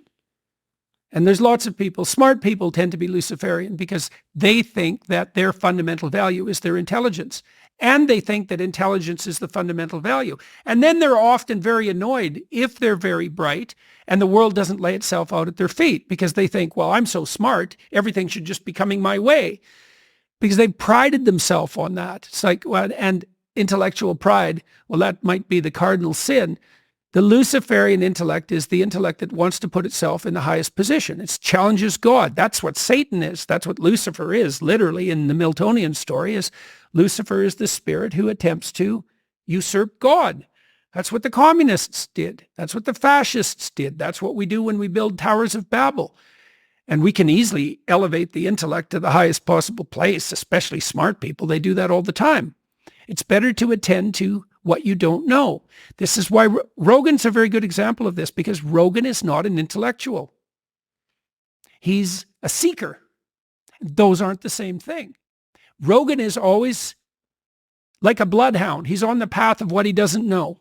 And the consequence of that is he knows a lot. 2,000 podcasts, 2,500 podcasts. He's done like 2,500 high-level graduate seminars, something like that. It's crazy. And so his questions get better and better as he fills in the gaps. Is it intellectual? No, it's not. It's there's a difference between an intellectual pursuit and a spiritual pursuit. And the remediation of your own ignorance is a spiritual pursuit. It's predicated on humility. How am I stupid? How can I fix that? One of the things I really taught my kids, tried to teach them, was ask stupid questions, right? And that means you have to admit to your own insufficiency. That's what humility is. And then you have to publicly announce it. Here's how I'm stupid. Can you fix me? And sometimes that is embarrassing, although much less frequently than people think. Usually, if you're in a crowd and you have a stupid question and you've been paying attention, 80% of the crowd has the same question. And they're relieved that, you asked it. In fact, they'll think you're brave. It's so interesting, because you're afraid when you ask a question, if you're in a university seminar, you're afraid that what you're going to do is expose your stupidity and be, what would you say, shamed. And what happens is exactly the opposite, is everybody who's too cowardly to ask that question now thinks that you're courageous. It's exactly the opposite of what you think. Yeah, that happens all the time. Always in my graduate seminars, the kids that asked the most ignorant questions, assuming they were paying attention, because you can ask a stupid question, Stupid question is you're fiddling with your phone and the class has just covered something and you didn't notice and you ask, clue in. That's not a real question. You're just wasting people's time. But if you're genuinely ignorant, I never had a student who asked a genuine question that I thought was a stupid question. Never. And I'd never treat a student that way. It's like, no, it's so cool too, because sometimes the stupidest questions cut to the heart of the chase. It's the kids who would ask a really basic question that also forced me to really understand what I was teaching. And that's a reflection of their humility. It's that humility in the pursuit of the ideal. That's not an intellectual exercise. Not in the strict sense. It's definitely what generates knowledge, though. That seems to be a good stepping block toward earned wisdom as well. That's earned wisdom. Yeah. Yeah. Earned wisdom through humility. Right. What have you got coming up next? What can people expect from you over the next few months? Well, what I'm working on right now is I'm going to finish this book. Hopefully by the end of December. It'll be published in November, but I'm going to go on tour, weirdly enough, about the book, probably starting in January. I'm going to do an American tour, and then I think I'm going to go to Africa and to South America and to Southeast Asia. That's the plan. And I'm very excited about this new book. I'm hoping it'll be the best book that I've ever written. It's going to be a more difficult book than the last two were, but not as difficult as Maps of Meaning. Do you mean to consume? Yeah, it's more, it's heavy, it's deeper. Have you been fighting with trying to make it accessible? No, not really. Right. I've been just trying to lay the argument out as clearly as I can. And I think that'll do the trick. And I have to go over it again and edit it and make sure that it's no more obscure than is absolutely necessary. No, I want to lay it out so that it's comprehensible. And I've had a lot of success with the biblical ventures that I've already embarked on. I did a series on Genesis in 2017, which turned out to be quite influential. And then I just did a seminar on Exodus with a group of thinkers. And I know there's a hunger for analysis of deep stories. And I also have good people around me that can help me grind my way through the stories and understand them. And so I'm very much I've been having quite a good time writing this book, actually. It's very difficult to write, but it's been extremely exciting and interesting. And I'm hoping, you asked me earlier, what would I consider success with this book? I don't think that you'll be able to read this book and understand it and be atheistic. I think I can demolish the atheistic argument permanently. And it's a weird thing because it's not like all of a sudden people are going to throw themselves at the feet of God and worship. It's like it requires a reconsideration of what we mean by belief. And I walked through some of it. It's like, do you believe in the good? Well, the difference between believing in good and believing in God is it's a very narrow difference. Now, there are important differences, but it's still a narrow difference. And the thing is, if you don't believe in good, you're aimless. And if you're aimless, you're hopeless. And if you're aimless and hopeless, you're anxious and fractionated. And people can't unite in their beliefs. Like the alternative is not good. Reversing the Enlightenment is no small task. Well, hopefully we can save the best of the Enlightenment as well. It's like the Chesterton's fence of Chesterton's fence. Like how many different fences are in the field, so to speak, and if we've thrown this one out and we're trying to plug it back in, but which bit of it's going back in the ground? One of the things that's very interesting, and I think people like Dawkins have started to realize this, and I know that people like Douglas Murray and Ayaan Hirsi Ali and Neil Ferguson have recognized this, is that with the death of God, many other things die, things you don't expect. And one of the things that dies when God dies is science, and no one expected that. How so? Because science as a practice is a religious practice. It's predicated on religious axioms. Is it? Well, you have to believe that there's such a thing as truth. You have to believe that the truth is understandable. You have to believe that understanding the truth is good. You have to believe that there is such a thing as good, right? So imagine, to be a scientist, you have to imagine that, first of all, that the world is comprehensible to the human intellect, but more, that if you investigate the mysteries of the material world, that will be beneficial, right? Those aren't scientific claims. Those are metaphysical claims. And that metaphysical claim is nested in a story. You know, and the Enlightenment types, they've portrayed the scientific revolution as something contrary to the religious substrate. And that's not accurate. That's a French revolution.